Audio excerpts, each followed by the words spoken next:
Hello friend, मैं सुप्रिया और स्वागत करती हूँ आपका डिकोड एग्ज़ाम में। फ्रेंड, आज हम रिवीजन सेशन सीरीज़ में साइंस एंड टेक्नोलॉजी से करंट अफेयर्स को रिवीजन करेंगे। फ्रेंड, आज की क्लास में हम 2020 और 21 यानी कि जो एक वर्षों के दौरान साइंस एंड टेक्नोलॉजी के क्षेत्र में जो भी कार्य हुए हैं, जो भी विकास हुए हैं, जहाँ से पूरी संभावना है कि हमारे एग्ज़ाम में उससे संबंधित प्रश्न पूछे जा सकते हैं, उन्हें हम एक एक करके आज की क्लास में रिवीजन करेंगे। फ्रेंड, जैसा कि ये एक रिवीजन सेशन सीरीज़ है, मैं मान के चल रही हूँ कि आपने ऑलरेडी सारी चीज़ें पढ़ी हुई हैं। मैं क्विक एंड फास्ट रूट में आपको बस चीज़ों को रिवाइज कराती हुई चलूँगी। फ्रेंड, मैंने ऑलरेडी इंटरनेशनल रिलेशन और स्पोर्ट्स से संबंधित करंट अफेयर्स को भी रिवीजन किया है। जिन लोगों ने वो सीरीज़ नहीं देखी है या फिर जो लोग उस सीरीज़ को देखना चाहते हैं, वो हमारे चैनल यानी कि डिकोड एग्ज़ाम के प्लेलिस्ट में जा कर के IR और स्पोर्ट्स से संबंधित करंट अफेयर्स का रिवीजन कर सकते हैं। बाकी फ्रेंड, देर नहीं करते हैं और स्टार्ट करते हैं अपनी क्लास। और आज की क्लास में हमारा सबसे पहला बिंदु है कि रूस ने पहली बार पनडुब्बी से किया हाइपरसोनिक मिसाइल का परीक्षण। रूस ने पहली बार पनडुब्बी से लॉन्च किए जाने वाले घातक जिरकॉन हाइपरसोनिक मिसाइल का सफल परीक्षण किया। तो किस देश ने जिरकॉन हाइपरसोनिक का सफल परीक्षण किया? रूस ने।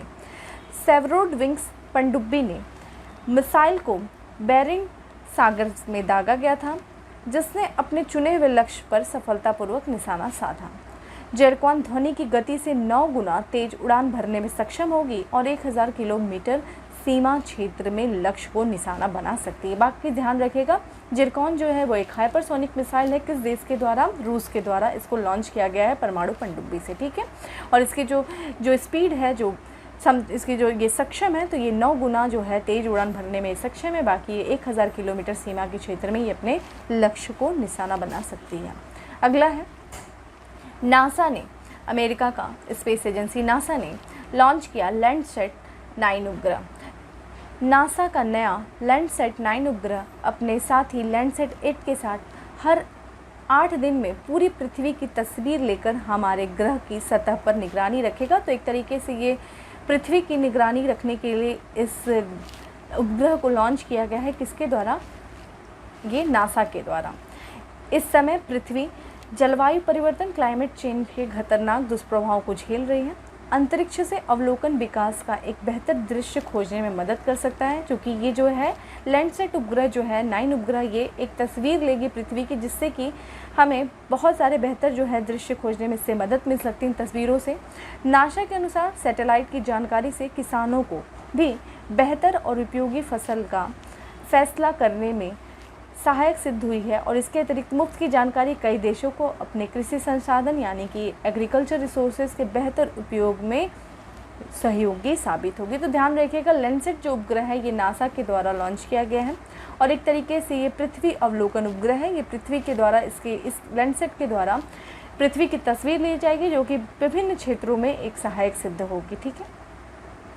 नेक्स्ट है, आकाश मिसाइल के प्राइम संस्करण का सफल परीक्षण। ठीक है, प्राइम संस्करण एक तरीके से अपग्रेड वर्जन है आकाश मिसाइल का। तो उड़ीसा के चांदीपुर से 27 सितंबर 2021 को आकाश मिसाइल के नए संस्करण का कामयाब परीक्षण किया गया। भारत के शक्तिशाली और तीव्र गति से हमला करने वाली आकाश मिसाइल के नए संस्करण आकाश प्राइम का सफल परीक्षण किया गया। कहाँ से किया गया? उड़ीसा के चांदीपुर से किया गया। मौजूदा आकाश मिसाइल सिस्टम के मुकाबले आकाश प्राइम स्वदेशी उन्नत सटीकता वाले उपकरण से लैस है।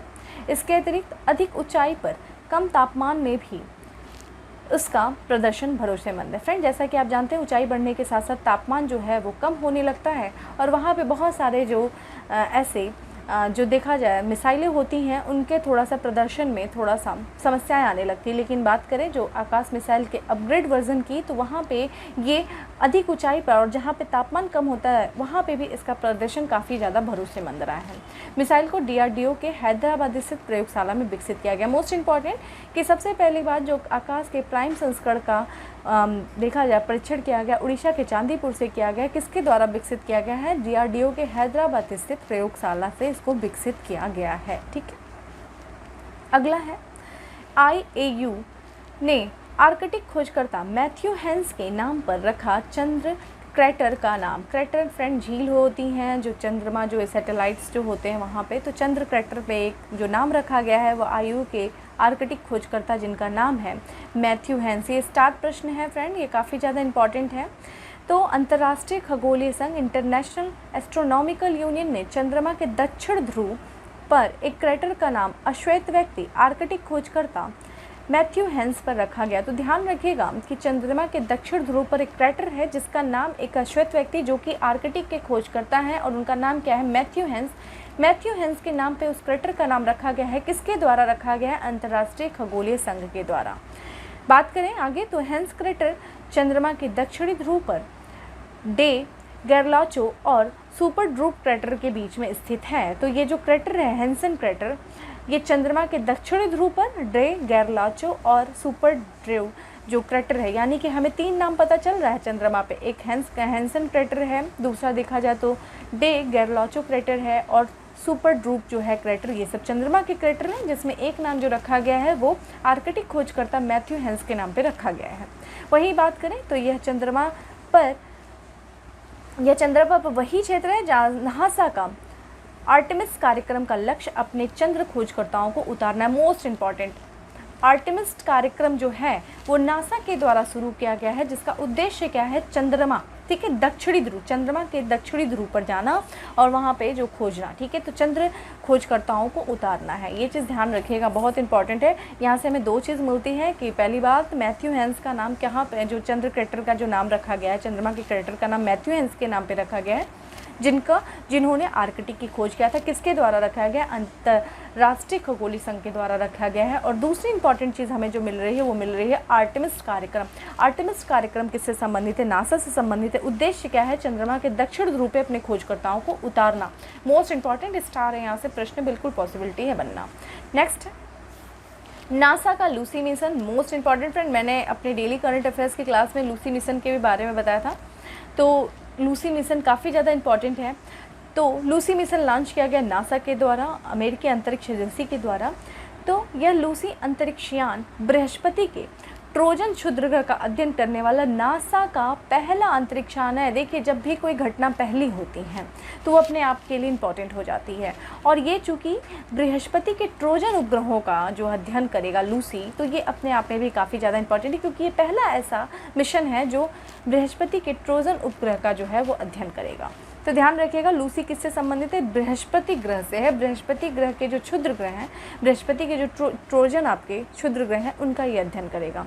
इस अंतरिक्षयान को 12 साल के मिशन पर लॉन्च किया गया है। 12 साल की यात्रा करेगा। उस दौरान सारी जितने भी इंफॉर्मेशन है वहाँ से लाएगा ताकि वैज्ञानिकों को इन ट्रोजन क्षुद्र ग्रहों को करीब से देखने में मदद मिल सके।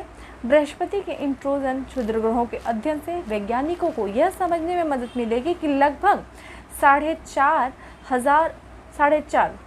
अरब साल पहले हमारे सौरमंडल और उसके सभी ग्रहों का निर्माण कैसे हुआ और वे वर्तमान क्रम में किस प्रकार से आए। फ्रेंड, जैसा कि मैंने आपको बताया था कि माना ऐसा जाता है जो ये क्षुद्र ग्रह हैं उनके जो रासायनिक चीज़ें हैं वो इनके निर्माण के समय भी वैसी जैसी थी, आज भी वर्तमान में वैसी ही है। यानी कि लगभग 4.5 अरब साल पहले जो इन क्षुद्र ग्रहों का जब निर्माण हुआ तो इनकी जो रासायनिक अवसंरचना जैसी थी वो वर्तमान में भी वैसी हैं। तो उससे हमें ये मदद मिल सकती है कि उसका अध्ययन जब हम करेंगे, जब वैज्ञानिक उसका अध्ययन करेंगे तो ये जानने में उनको काफ़ी ज़्यादा सहूलियत होगी किस तरीके से सौरमंडल का विकास हुआ, किस तरीके से सौरमंडल के साथ साथ ग्रहों का निर्माण हुआ, किस तरीके से जो सौरमंडल और ग्रह जो आज वर्तमान स्थिति में हैं वो किस तरह से आए, किस वजह से आए, किस तरीके से आए, वो लूसी मिशन के द्वारा काफ़ी ज़्यादा हमें जानने में सहूलियत होगी। ठीक है, तो ये चीज़ इंपॉर्टेंट है, ध्यान रखिएगा। लूसी मिशन किस ग्रह से संबंधित है, ये चीज़ इंपॉर्टेंट है। ठीक है,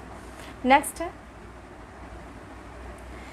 CIL ने कोयला संसाधनों के बेहतर अनुमान के लिए लॉन्च किया गया नया सॉफ्टवेयर। ठीक है, तो CIL के द्वारा जो कोयला संसाधनों के बेहतर अनुमान के लिए एक नया सॉफ्टवेयर लॉन्च किया गया है। हमारे लिए इंपॉर्टेंट क्या है, उस सॉफ्टवेयर का नाम जानना और किसके द्वारा किया गया है ये जानना। तो राज्य के स्वामित्व वाली कोल इंडिया लिमिटेड ने स्पेक्ट्रल इन्हांसमेंट नामक एक नया सॉफ्टवेयर लॉन्च किया है। तो ध्यान रखिएगा, स्पेक्ट्रल इन्हांसमेंट जो है वो लॉन्च किया गया है कोल इंडिया लिमिटेड के द्वारा। किस उद्देश्य से किया गया है? पृथ्वी की पपड़ी या सतह के नीचे कोयले की पतली परतों की पहचान करने में मदद करेगा। तो ध्यान रखिएगा इसका उद्देश्य क्या है।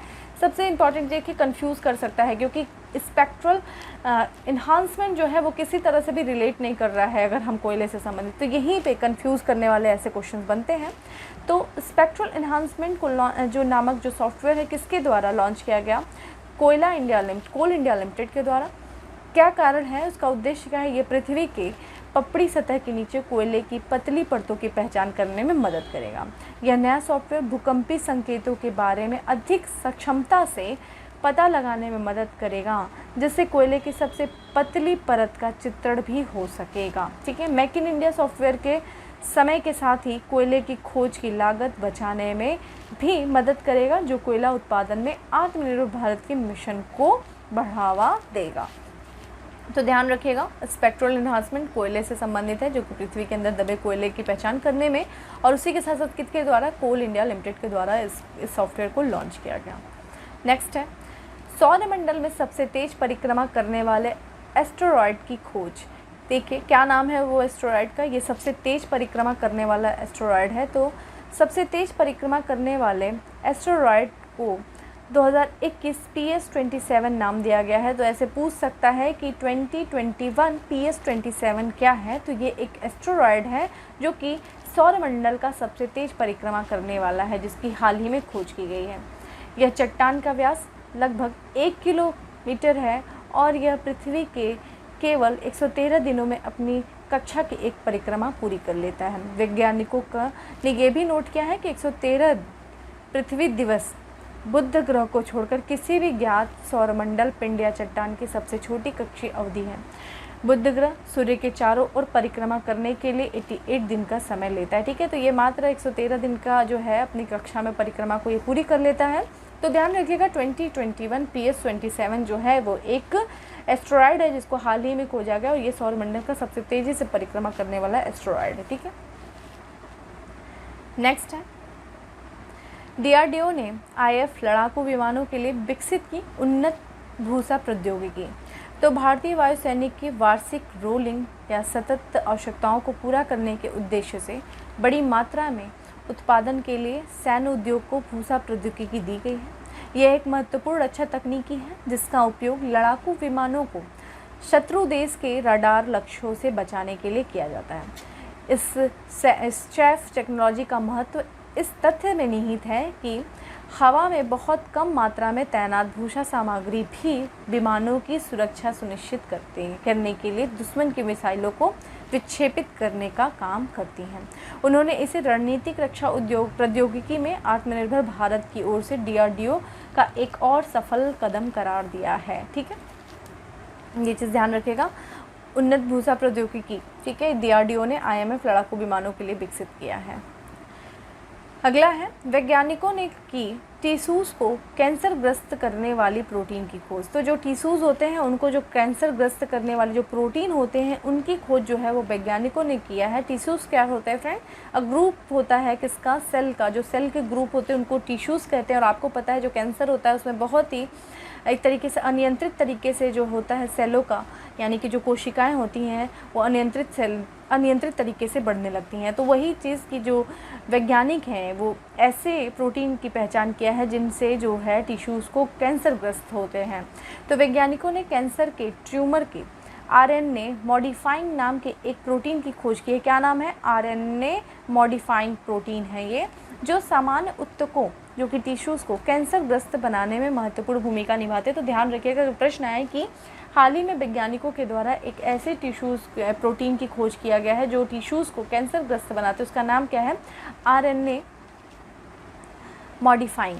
ठीक है, ये एक प्रोटीन है जो कैंसर ग्रस्त करती हैं टिश्यूज़ को।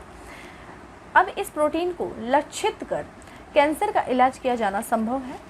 यह खोज मस्तिष्क, रक्त, त्वचा तथा किडनी जैसे अंगों के कैंसर के लिए खास तौर पर महत्वपूर्ण। ठीक है, तो जो मस्तिष्क से संबंधित, रक्त से संबंधित, त्वचा से संबंधित, किडनी संबंधित जैसे जो अंगों के कैंसर के लिए खास तौर पर महत्वपूर्ण हो सकता है, जहां कैंसर बहुत तेज़ी से फैलता है। यह शोध मॉलिक्यूलर सेल जर्नल में प्रकाशित हुआ है और यह खोज यूनिवर्सिटी ऑफ कैम्ब्रिज के वेलकम शेंगर इंस्टीट्यूट और हार्वर्ड यूनिवर्सिटी के वैज्ञानिकों ने की है। नेक्स्ट है इसरो इजराइल यूरोपीय अंतरिक्ष एजेंसियों के साथ करेगा उच्च कक्षा में सहयोग। ठीक है, इसरो इजराइल और यूरोपीय एजेंसियों के जो एजेंसियों के साथ करेगा उच्च कक्षा में सहयोग। के सिवान जो कि इसरो के प्रमुख हैं, के सिवान ने इजराइल स्पेस एजेंसी के ब्लैसबर्ग के साथ अपनी बैठक के दौरान इसरो और आईएसए के बीच चल रही गतिविधियों की प्रगति की समीक्षा की है, जिसमें छोटे उपग्रहों के लिए इलेक्ट्रिक प्रोपल्शन विद्युत प्रणोदन प्रणाली में सहयोग और GEO-LEO यानी कि geosynchronous earth orbit optical link शामिल है। इसरो के एक बयान के अनुसार उन्होंने ऐसे संभावित अवसरों पर भी चर्चा की है जिस पर भविष्य में सहयोग किया जा सकता है, जिसमें भारतीय लॉन्चर में इजरायली उपग्रहों के प्रक्षेपण के साथ साथ 2022 में भारत की स्वतंत्रता के 75वीं वर्षगांठ के साथ ही एक उपयुक्त कार्यक्रम के माध्यम से भारत और इजराइल के बीच 30 साल के राजनयिक संबंधों की स्मृति शामिल है। ठीक है, तो ये सारी चीज़ें ध्यान रखिएगा किन के साथ जो उच्च कक्षा में सहयोग के लिए भारत जो है इसरो जो है इजराइल यूरोपीय संघ एजेंसियों के साथ क्या कर रहा है, सहयोग कर रहा है। ठीक है, अगला है राष्ट्रीय हाइड्रोजन ऊर्जा मिशन। इंपॉर्टेंट है ये हाइड्रोजन ऊर्जा मिशन जो है 15 अगस्त 2021 को प्रधानमंत्री नरेंद्र मोदी द्वारा राष्ट्रीय हाइड्रोजन मिशन की घोषणा की गई। ये पूछ सकता है कब की गई है, 15 अगस्त 2021 को राष्ट्रीय हाइड्रोजन मिशन। उद्देश्य क्या है इस मिशन का? इस मिशन का उद्देश्य भारत को हरित हाइड्रोजन के क्षेत्र में वैश्विक हल बनाना। मिशन दीर्घकालिक लक्ष्य जो है पेट्रोलियम उपयोगी ग्रीन हाउस गैस उत्सर्जन और वायु प्रदूषण को कम करना। ठीक है, तो पेट्रोलियम उपयोग, ग्रीन हाउस गैस उत्सर्जन और वायु प्रदूषण को कम करना। ठीक है, इसका क्या है राष्ट्रीय हाइड्रोजन मिशन का उद्देश्य क्या है? जो पेट्रोल का इतना ज़्यादा पेट्रोलियम संबंधी जो चीज़ें उनका उपयोग करना, ग्रीन हाउस गैसेस को उत्सर्जन को कम करना, वायु प्रदूषण को कम करना, जो ये है राष्ट्रीय हाइड्रोजन मिशन का उद्देश्य है, जिसको 15 अगस्त 2021 को प्रधानमंत्री के द्वारा घोषणा इसकी की गई थी। अगला है इसरो नासा का संयुक्त उपग्रह परियोजना लॉन्च करने का प्रस्ताव। ठीक है, इंपॉर्टेंट हमारे लिए नाम है कि जो इसरो और नासा का जो संयुक्त उपग्रह है उसका नाम क्या है। तो अब में जो भारत ने निसार, ठीक है ध्यान रखिएगा, NASA ISRO synthetic aperture radar उपग्रह एक संयुक्त इसरो और नासा मिशन लॉन्च करने की परियोजना बनाई है। तो ध्यान रखिएगा निसार जो है अगर आ जाएगा, ये उपग्रह है, उपग्रह परियोजना है, किन दो देशों के बीच में है? इसरो और नासा के बीच में है, जिसको लॉन्च करने की योजना बनाई है। भारतीय अंतरिक्ष अनुसंधान संगठन इसरो और national aeronautics and space administration की इस संयुक्त परियोजना का उद्देश्य उन्नत रडार इमेजिंग का उपयोग करके भूमि की सतह में परिवर्तन का वैश्विक मापन करना है। ठीक है, क्या करना है, इसका उद्देश्य क्या है, परियोजना का उद्देश्य क्या है? उन्नत रडार इमेजिंग का उपयोग करके भूमि की सतह में परिवर्तन का वैश्विक मापन करना है। एक तरीके से उन्नत जो इमेजिंग जो के प्रयोग करके जो भूमि में जो परिवर्तन आ रहा है, जो सतह में जो भी परिवर्तन आ रहा है उसका मापन करना है। इस मिशन का प्रमुख वैज्ञानिक उद्देश्य पृथ्वी के बदलते पारिस्थितिकी तंत्र, तटीय भूमि की प्रक्रियाओं, क्रायोस्फीयर और भूमि विकृति पर जलवायु परिवर्तन के प्रभाव की समझ में सुधार करना है। ठीक है, तो क्या करना है इसमें, जो पृथ्वी के बदलते पारिस्थितिकी तंत्र हैं, जो तटीय और जो भूमि प्रक्रियाओं, क्रायोस्फीयर जो होते हैं, जो जमे हुए पानी होते हैं, जो बर्फ़ होते हैं, क्रायो मीन्स क्रायोजेनिक होता है, क्रायो मीन्स होता है बर्फ़, तो उनकी सतहों का, क्रायोस्फीयर होता है जो बर्फ़ से जमी सतह है उनका अध्ययन करना, भूमि विकृति का पर जलवायु परिवर्तन के प्रभावों की समझ में सुधार करना। मेन इंपॉर्टेंट निसार है किसका है, नासा और इसरो का संयुक्त जो है वो एक मिशन है। ठीक है, अगला है चंद्रमा के नोबल क्रेटर पर 2023 में उतरेगा नासा का वाइपर रोवर। ठीक है, तो वाइपर रोवर जो है वो नासा से संबंधित है और ये किस ग्रह के लिए है, ये सैटेलाइट के लिए, चंद्रमा के लिए है। ठीक है, तो नोबल क्रेटर पर 2023 में उतारा जाएगा ये नासा का जो वाइपर रोवर है। तो नासा ने 2023 में नोबल क्रेटर के तौर पर ज्ञात चंद्रमा के दक्षिण ध्रुव के एक क्षेत्र पर पानी और बर्फ़ की खोज के लिए रोवर को उतारने की घोषणा किया है। तो 2023 में नोबल क्रेटर के तौर जो चंद्रमा का दक्षिण ध्रुव है उसके क्षेत्र पे पानी और बर्फ़ की खोज करने के लिए वाइपर रोवर को क्या करेगा, नासा उतारेगा कि वहाँ पे देखेगा कि दक्षिण ध्रुव पे पानी और बर्फ़ है कि नहीं। नासा का यह volatile investigation polar explorations rover, ठीक है, तो नाम ध्यान रखिएगा वाइपर का, वोलेटाइल्स इन्वेस्टिगेशन पोलर एक्सप्लोरेशन, पानी का पता लगाने के लिए इस क्षेत्र की सतह का नक्शा बनाने के लिए चंद्रमा के दक्षिण ध्रुव नोबल क्रेटर क्षेत्र पर उतरेगा। ठीक है, आर्टेमिस मिशन के एक हिस्से के रूप में वाइपर को नासा की वाणिज्यिक लूनर पोलट सर्विसेज पहल के तहत स्पेसएक्स फॉल्कन हैवी रॉकेट पर लॉन्च किया जाएगा। ठीक है, हमने आर्टेमिस मिशन के बारे में बात किया था, ये भी चंद्रमा से संबंधित है। वाइपर मिशन भी चंद्रमा से संबंधित है। और ये क्यों है? दक्षिणी ध्रुव पे जाना, ये पता करना कि वहाँ पे पानी जो है या नहीं है, बर्फ़ है या नहीं, इसकी खोज करना। ठीक है, ये इसका चंद्रमा का उद्देश्य है। दक्षिण कब तक ये लॉन्च किया जाएगा? ये नासा के द्वारा 2023 में जो कि इसको उतारा जाएगा। अगला है, हबल को बृहस्पति के चंद्रमा गैनीमेड पर मिला जलवाष्प का पहला प्रमाण। देखिए, ये पूछा है प्रश्न कि गैनीमेड जो है वो किसका चंद्रमा या किसका सैटेलाइट है? ये बृहस्पति का सैटेलाइट है, जिसे हाल ही में जो हबल जो टेलीस्कोप है वहाँ पे इसको जलवाष्प का पहला प्रमाण मिला है। तो वैज्ञानिकों ने हबल स्पेस टेलीस्कोप की मदद से बृहस्पति के बर्फीले चंद्रमा गैनीमेड के वातावरण में जलवाष्प का पहला सबूत खोजा है। ठीक है, तो ये बर्फीला चंद्रमा है गैनीमेड। गैनीमेड किसका है सैटेलाइट? बृहस्पति का है। वहाँ पे अभी हाल ही में जलवाष्प का पहला प्रमाण मिला है। शोधकर्ताओं ने चंद्रमा की बर्फीली सतह से जलवाष्प का थर्मल पलायन की खोज की, जो गैनीमेड पर एक उच्चकृत जल वातावरण की ओर इशारा करता है। ये शोध प्रमाण नेचर एस्ट्रोनॉमी जर्नल में प्रकाशित हुए थे। बृहस्पति का चंद्रमा गैनीमेड हमारे सौरमंडल का सबसे बड़ा चंद्रमा और 9वां सबसे बड़ा खगोलीय पिंड है। तो सबसे बड़ा चंद्रमा जो है वो गैनीमेड है। किसका है? बृहस्पति का है, जिस पे अभी हाल ही में जलवाष्प का पहला प्रमाण मिला है। स्टार प्रश्न है, ध्यान रखिएगा। अगला है, नई पीढ़ी का आकाश मिसाइल का सफल परीक्षण हुआ है। देखा जाए तो DRDO यानी कि रक्षा अनुसंधान और विकास संगठन ने 21 जुलाई 2021 को अपने देश में विकसित कम वजन वाला और नई पीढ़ी का आकाश मिसाइल आकाश NG न्यू जनरेशन सतह से हवा में मार करने वाली मिसाइल का सफलतापूर्वक परीक्षण किया। तो ध्यान रखिएगा, आकाश जो है वो जो मिसाइल है वो सतह से हवा में मार करने वाली है। और हाल ही में इसका एक कम वजन की और नई पीढ़ी यानी कि न्यू जनरेशन की आकाश मिसाइल का जो है सफलतापूर्वक परीक्षण किया गया है, जिसका विकास जो है DRDO के द्वारा किया गया है। इस मिसाइल जो है यह मिसाइल 60 किलोग्राम वजन तक विस्फोटक ढोने की ताकत रखती है। आकाश सिस्टम को मुख्य रूप से एक हवाई रक्षा सतह से हवा के रूप में बनाया गया है। इस मिसाइल को रक्षा भूमिका में भी टेस्ट किया जा चुका है। तो हवाई रक्षा के रूप में बनाया गया है। इस मिसाइल को रक्षा भूमिका में भी टेस्ट किया जा चुका है।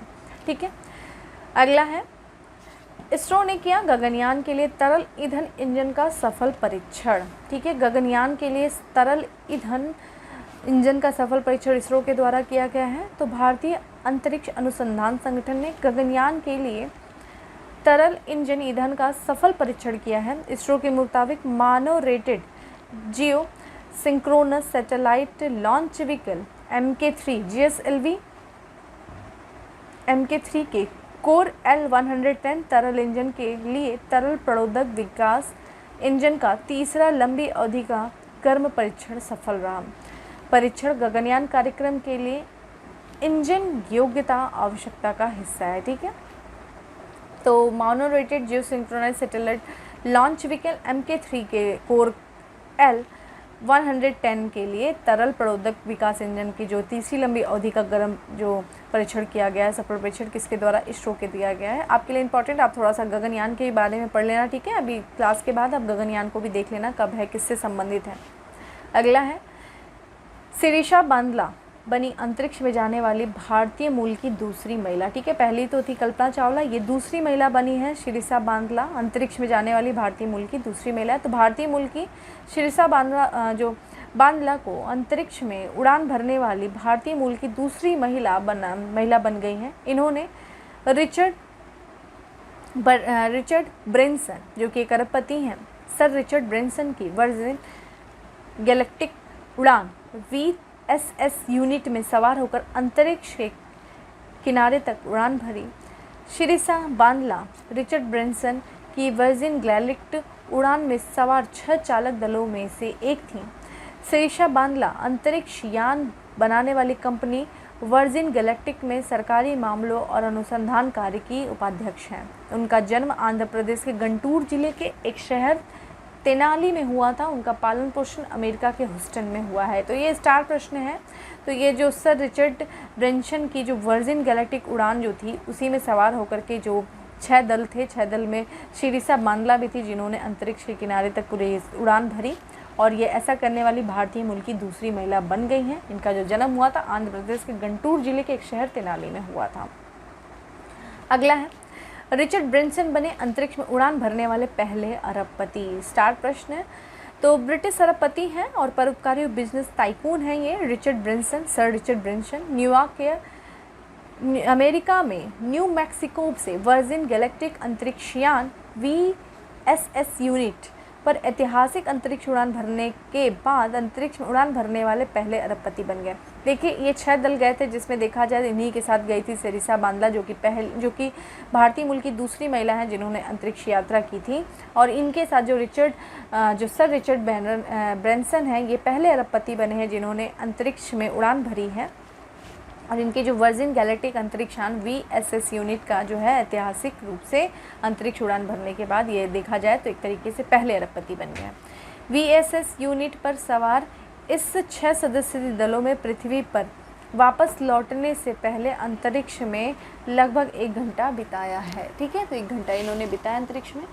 अगला देखा जाए, केंद्र सरकार द्वारा किसानों के लिए आत्मनिर्भर कृषि ऐप लॉन्च किया गया है। तो बेसिकली हमें ये जानना ज़रूरी है कि ये जो ऐप है उसका नाम क्या है। तो केंद्र सरकार ने किसानों को खेती संबंधी जानकारी और मौसम की पहले से सूचना उपलब्ध कराने हेतु आत्मनिर्भर कृषि ऐप की शुरुआत की है। राष्ट्रीय डिजिटल प्लेटफॉर्म किसान मित्र पर विभिन्न सरकारी विभागों द्वारा किसानों के लिए प्रशासनिक जानकारी का खजाना अब आत्मनिर्भर कृषि ऐप के माध्यम से उपलब्ध कराया जाएगा। तो आत्मनिर्भर कृषि ऐप लॉन्च किया गया है केंद्र सरकार के द्वारा किसानों के लिए, जिसमें देखा जाए तो जितने भी किसानों को खेती संबंधी जानकारी, मौसम की पहले से सूचना उनको उपलब्ध कराई जाएगी। किसमें? आत्मनिर्भर कृषि ऐप में। ठीक है, इससे किसानों को खेती किसानी की अलग अलग जानकारी के लिए अलग अलग प्लेटफॉर्म पर भटकना नहीं होगा और वो बस अपने स्मार्टफोन पर एक टैब से पूरी जानकारी पा सकेंगे। ठीक, अगला है, अंतरिक्ष में पहला विकलांग यात्री लॉन्च करेगी यूरोपीय अंतरिक्ष एजेंसी। देखिए, तो यूरोपीय अंतरिक्ष एजेंसी जो है अंतरिक्ष में पहला विकलांग यात्री को भेजेगी। तो दुनिया के पहले शारीरिक रूप से अक्षम अंतरिक्ष यात्री को नियुक्ति करने और लॉन्च करने की अपनी योजना को यूरोपीय अंतरिक्ष एजेंसी ने घोषणा किया।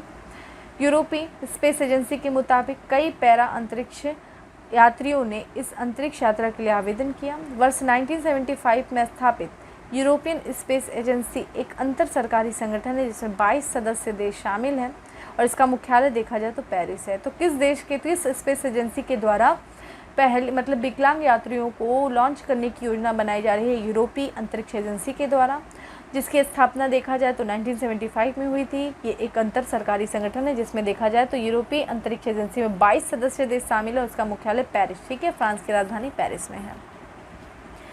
नेक्स्ट है, DRDO ने किया अग्नि प्राइम मिसाइल का परीक्षण। ये हम लोगों ने ऑलरेडी देखा था। तो अपग्रेड वर्जन जो है, जो कि आकाश मिसाइल, जो कि सतह से लेकर के हवा में मार करने वाली मिसाइल, आकाश का अपग्रेड वर्जन जो है उसका परीक्षण DRDO के द्वारा किया गया है। तो अग्नि प्राइम मिसाइल को DRDO ने विकसित किया। मिसाइल को 4000 किलोमीटर की रेंज वाली अग्नि 4 और 5000 किलोमीटर रेंज की अग्नि 5 के मिसाइलों से में इस्तेमाल होने वाली अत्याधुनिक तकनीकों को मिलाकर तैयार किया गया। तो ये जो अपग्रेड वर्जन है DRDO के द्वारा, जो आकाश प्राइम जो अपग्रेड वर्जन है अग्नि प्राइम से, यहाँ पे अग्नि प्राइम है, मैंने गलत बोला, माफ़ करिएगा उसके लिए मुझे। तो अग्नि प्राइम का जो देखा जाए, ये सतह से सतह पे मार करने वाली अग्नि, तो अग्नि प्राइम के बारे में देखा जाए तो ये इसका जो अपग्रेड वर्जन है वो DRDO के द्वारा लॉन्च किया गया है। और ये जो इसमें देखा जाए जो इस्तेमाल किया गया है अत्याधुनिक तकनीकी का, वो जो इस्तेमाल किया गया है वो जो अग्नि 4 और अग्नि 5 में, जो कि अग्नि 4 की अगर रेंज की बात करें तो 4000 किलोमीटर है और अग्नि 5 की रेंज की बात करें तो 5000 किलोमीटर है। इन दोनों ही मिसाइलों में जो तकनीकी इस्तेमाल की गई, इन दोनों तकनीकी को मिला करके एक अपग्रेड वर्जन बनाया गया अग्नि का। किसके द्वारा? वो बनाया गया है DRDO के द्वारा। अग्नि प्राइम मिसाइल की जो मारक क्षमता होगी वो 1000 से 2000 किलोमीटर होगी। देखिए, इनकी मारक क्षमता अग्नि 4 और अग्नि 5 से कम है, उसके बावजूद भी लेकिन यह मिसाइल अत्याधुनिक साजो सामान से सुसज्जित है। इस मिसाइल को उच्च स्तर की सटीकता के साथ मिशन के सभी उद्देश्यों को पूरा किया है। ठीक है, इस मिसाइल ने उच्च स्तर की सटीकता के साथ जितने भी सभी मिशन को इसने उद्देश्य को पूरा किया है।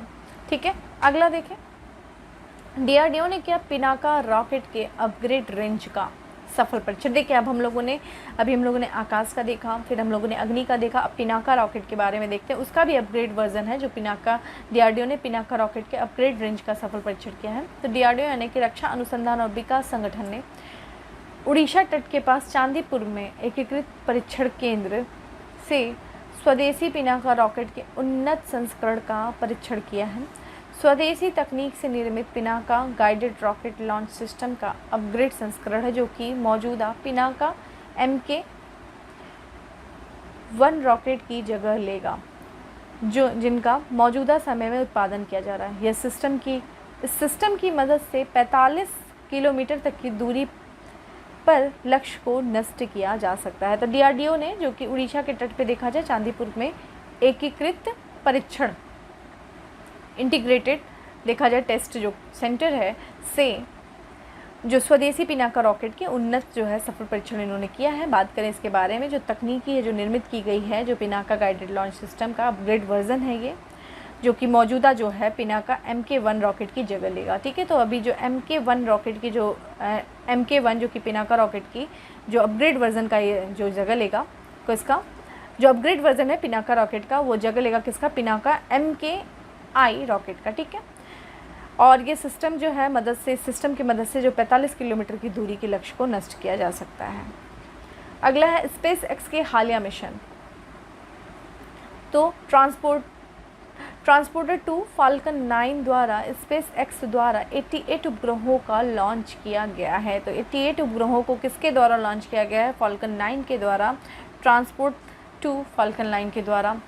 यह स्पेस एक्स का दूसरा स्मॉल सेट मिशन है।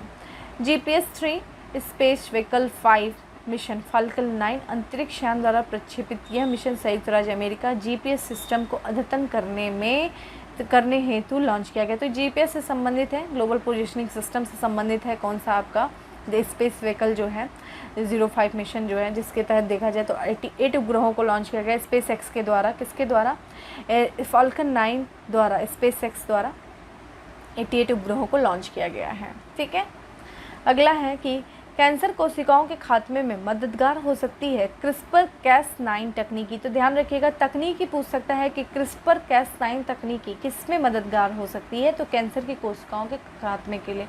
तो कैंसर से संबंधित कोशिकाओं को नष्ट करने से संबंधित है CRISPR-Cas9 तकनीकी। तो इजराइल वैज्ञानिकों ने चूहों पर शोध के दौरान CRISPR-Cas9 नाम की अति नवीनतम जीन एडिटिंग तकनीकी से कैंसर कोशिकाओं को ख़त्म करने की कामयाबी हासिल की है। तेल अवीव विश्वविद्यालय के शोधकर्ताओं के अनुसार यह कैंसर के इलाज में प्रयुक्त अन्य तकनीकी जैसे कि कीमोथेरेपी, रेडियोथेरेपी जैसी विकल्प बिल्कुल भी नुकसानदेह नहीं। देखा जाए तो कीमोथेरेपी भी फ्रेंड कैंसर से संबंधित इलाज के लिए, रेडियोथेरेपी भी कैंसर से संबंधित इलाज के लिए, लेकिन इन इलाज के दौरान बहुत सारी चीज़ें जो है, बहुत सारे नुकसान भी होते थे शरीर को, जो पेशेंट होता था कैंसर को। लेकिन जो अभी हाल ही में इजराइल के वैज्ञानिकों के द्वारा जो खोजा गया CRISPR-9 तकनीकी, उसमें ये दावा किया जा रहा है कि इससे किसी भी तरह का नुकसान नहीं हो सकता है जब भी कैंसर कोशिकाओं को ख़त्म करने के दौरान। ठीक है, तो ये कैंसर कोशिकाओं को ख़त्म करने में सहायक हो सकते हैं CRISPR-Cas9 तकनीकी। चलिए आगे बढ़ते हैं। सिंगल यूज प्लास्टिक पर प्रतिबंध। पर्यावरण के लिए खतरे बने सिंगल यूज प्लास्टिक से निजात पाने के लिए केंद्र सरकार ने एक अहम कदम उठाया है। 1 जुलाई 2022 के बाद से देश में इसका इस्तेमाल पूरी तरीके से प्रतिबंधित हो जाएगा। देखिए ये डेट ध्यान रखिएगा, कब तक सिंगल यूज़ प्लास्टिक पर प्रतिबंध पूरी तरीके से लगा दिया जाएगा, कब तक उसके इस्तेमाल को पूरी तरीके से प्रतिबंधित कर दिया जाएगा, 1 जुलाई 2022 के बाद से। इसी के साथ सरकार ने प्लास्टिक बैग की मोटाई को लेकर तैयार किए गए नए नियमों को चरणबद्ध तरीके से लागू करने की योजना बनाएगी। ठीक है, तो ध्यान रखिएगा, सिंगल यूज़ प्लास्टिक पर प्रतिबंध लगाने की जो योजना 1 जुलाई 2022 के बाद से पूरी तरीके से इसको प्रतिबंधित कर दिया जाएगा। विश्व के सर्वश्रेष्ठ कंप्यूटर की सूची जारी, मोस्ट इम्पॉर्टेंट। विश्व में सर्वश्रेष्ठ 500 सुपर कंप्यूटर की जारी की गई। जापान के सुपर कंप्यूटर फुगाको, ठीक है, फुगाको ने पहला स्थान प्राप्त किया, जिसकी क्षमता देखा जाए तो 442010 टीफ्लॉप्स प्रति सेकंड जो है। ध्यान रखिएगा, मेन चीज़ क्या है हमारे लिए ये जानना कि सुपर कंप्यूटर फुगाको किस देश का है? ये जापान का है, जिसे विश्व के सबसे सुपर कंप्यूटर की सूची में शामिल किया गया, जिसमें इसने पहला स्थान प्राप्त किया है। ठीक है, भारत के भी 3 कंप्यूटर जो हैं वो देखा जाए तो अंडर 200 में आए हैं। 500 की सूची में भारत के भी 3 कंप्यूटर, जिसमें देखा जाए सुपर कंप्यूटर परम सिद्ध है, जिसको 89वां स्थान मिला है, प्रत्युष को 107वां स्थान मिला है और मिहिर को 187वां स्थान प्राप्त हुआ है। तो परम सिद्धि, प्रत्युष और मिहिर, ये 3 जो है सुपर कंप्यूटर, इनको भी विश्व के सर्वश्रेष्ठ सूची में शामिल किया गया है, जिसमें परम सिद्धि को 89वां, प्रत्युष को 107 और मिहिर को 187 जो है स्थान प्राप्त हुआ है। वहीं विश्व के जो सर्वश्रेष्ठ सुपर कंप्यूटर है वो जापान का है, जिसका नाम क्या है? फुकागो। बहुत इंपॉर्टेंट है फ्रेंड, ये यहाँ से प्रश्न बन सकता है। अगला है, चीन ने लॉन्च किया नई पीढ़ी का मौसम, जिसका नाम है फेंगुइन 4B। ठीक है, फेंगुइन 4B जो है ये एक मौसम उपग्रह है, जिसको चीन के द्वारा लॉन्च किया गया है। तो चीन ने नई पीढ़ी के मौसम संबंधी उपग्रहों को कक्षा में सफलतापूर्वक फेंगुइन 4B लॉन्च किया है। इस उपग्रह का उपयोग मौसम विश्लेषण, पर्यावरण और आपदा निगरानी के क्षेत्रों के लिए किया जाएगा। यह चीन की नई पीढ़ी का मौसम उपग्रहों में से पहला है, जिसका उपयोग मौसम विश्लेषण और पूर्वानुमान, पर्यावरण और आपदा निगरानी के लिए किया जाएगा। तो ध्यान रखिएगा, फेंगुइन 4B जो कि एक मौसम संबंधी उपग्रह है, किसके द्वारा लॉन्च किया गया? ये चीन के द्वारा लॉन्च किया गया, जो कि मौसम का विश्लेषण करने, उसका पूर्वानुमान और पर्यावरण आपदा निगरानी करने में काफ़ी ज़्यादा सहायक होगा। ठीक है, और ये इस तरह का मौसम जो चीन की जो है ये नई पीढ़ी के मौसम विज्ञान उपग्रहों में से ये पहला है। ये भी चीज़ ध्यान रखिएगा, इंपॉर्टेंट है ये।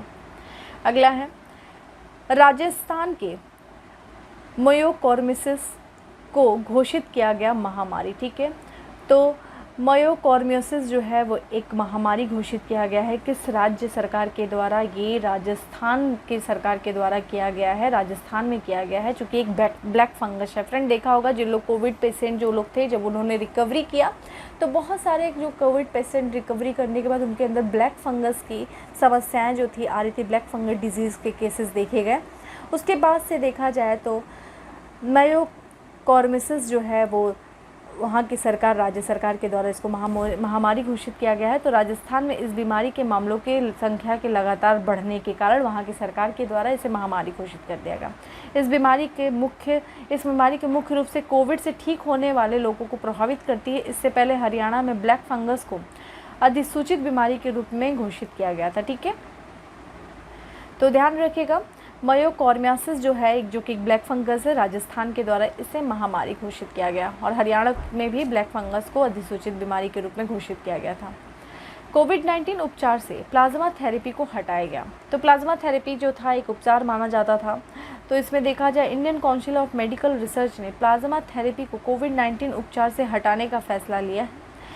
इस प्रभावी के अप्रभावी पाए जाने के कारण यह निर्णय लिया गया है। चूँकि ऐसा माना जाता था ये प्रभावी, लेकिन अप्रभावी पाया गया, जिसके बाद से Indian council of medical research ने प्लाज्मा थेरेपी को कोविड-19 उपचार से हटाने का फैसला लिया।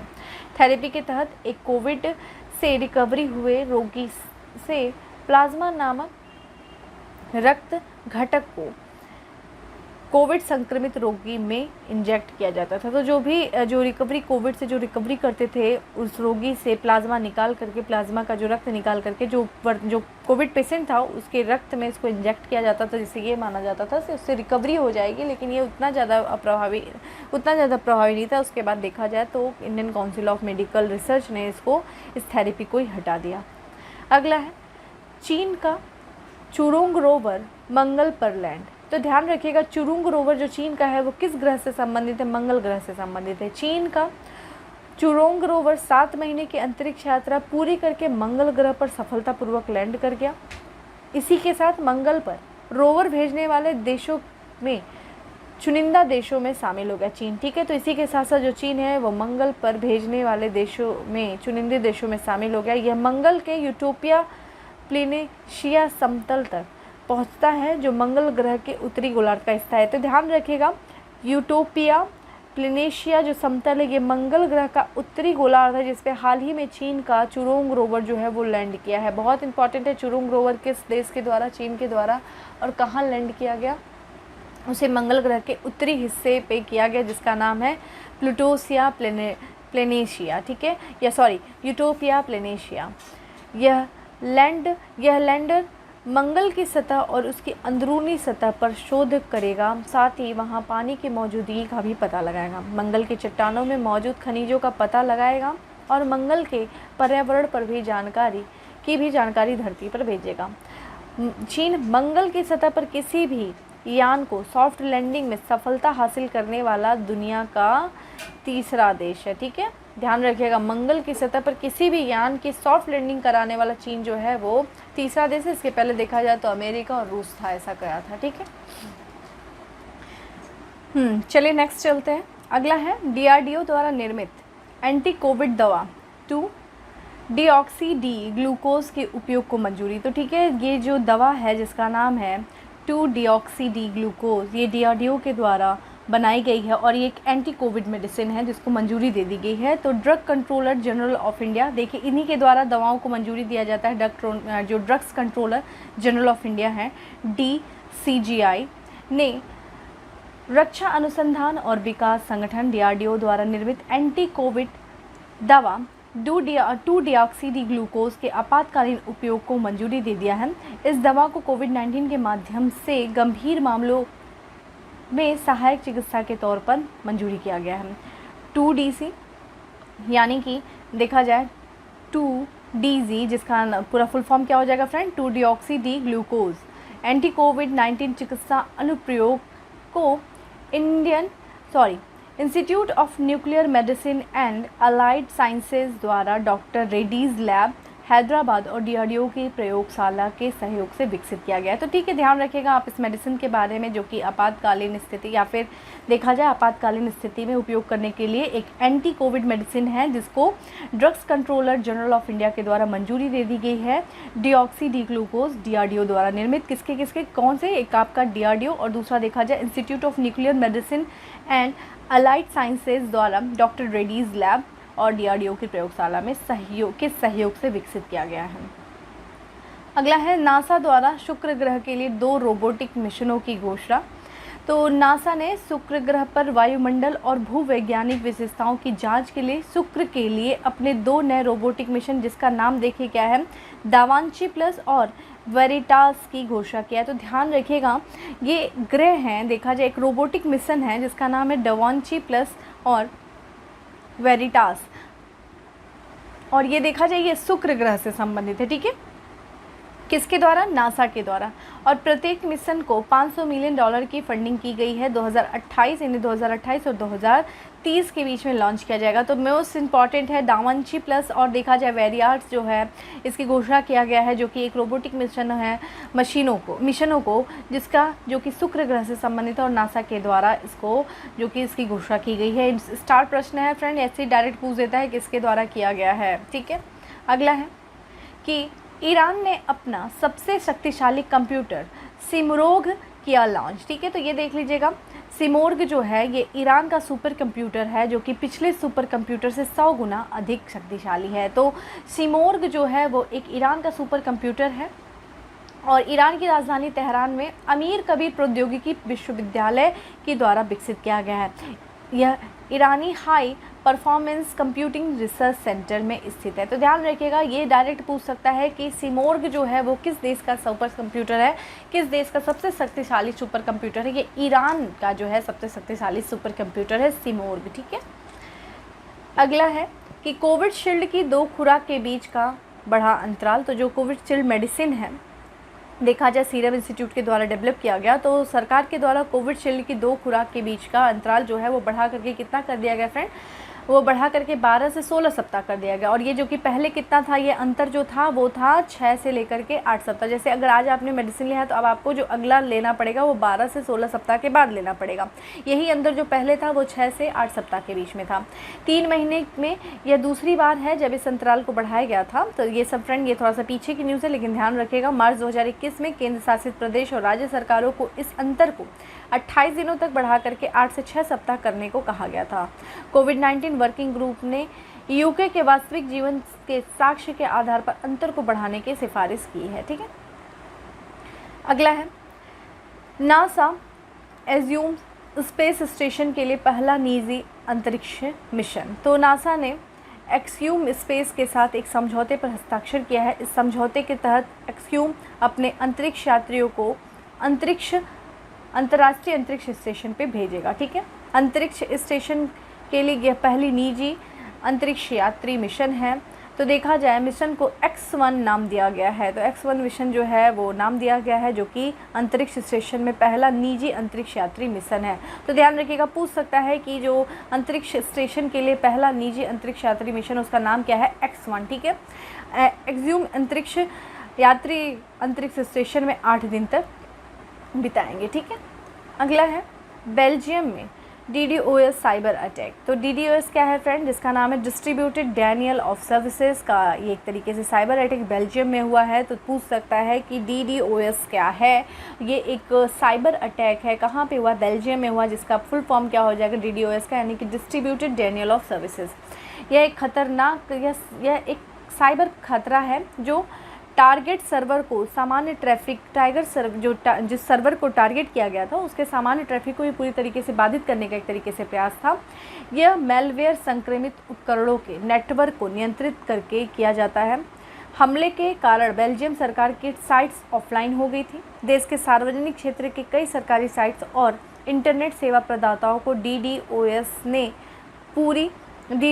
बुरी तरह से प्रभावित किया था। तो ध्यान रखिएगा, DDoS क्या है, ये एक तरीके से साइबर अटैक है। किस देश में हुआ, बेल्जियम में हुआ। फुल फॉर्म क्या है, डिस्ट्रीब्यूटेड डिनायल ऑफ सर्विसेज। ठीक है, अगला है WHO ने चीनी वैक्सीन सिनोफार्म को दी मंजूरी। तो ये देख लीजिएगा, ये चीन की वैक्सीन है सिनोफार्म, जो कि किससे संबंधित है, ये कोविड से संबंधित है। तो DRDO यानी कि WHO विश्व स्वास्थ्य संगठन ने सिनोफार्म वैक्सीन के आपातकालीन उपयोग को मंजूरी दिया है। तो सिनोफार्म वैक्सीन है, ये चीनी वैक्सीन है। यह पहली चीनी वैक्सीन है जिसे कोविड के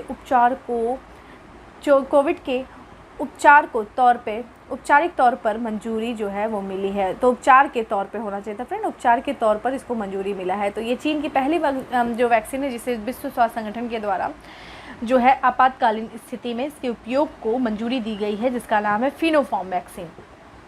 WHO के अनुसार सिनोफार्म वैक्सीन की प्रभावकारिता 79% है। अगला है नासा के परसिवेरेंस रोवर ने मंगल पर तैयार की ऑक्सीजन। तो अमेरिकी अंतरिक्ष एजेंसी नासा के परसिवेरेंस रोवर ने मंगल ग्रह के वायुमंडल से कार्बन डाइऑक्साइड को शुद्ध करके सांस लेने योग्य ऑक्सीजन में बदलकर इतिहास रखा।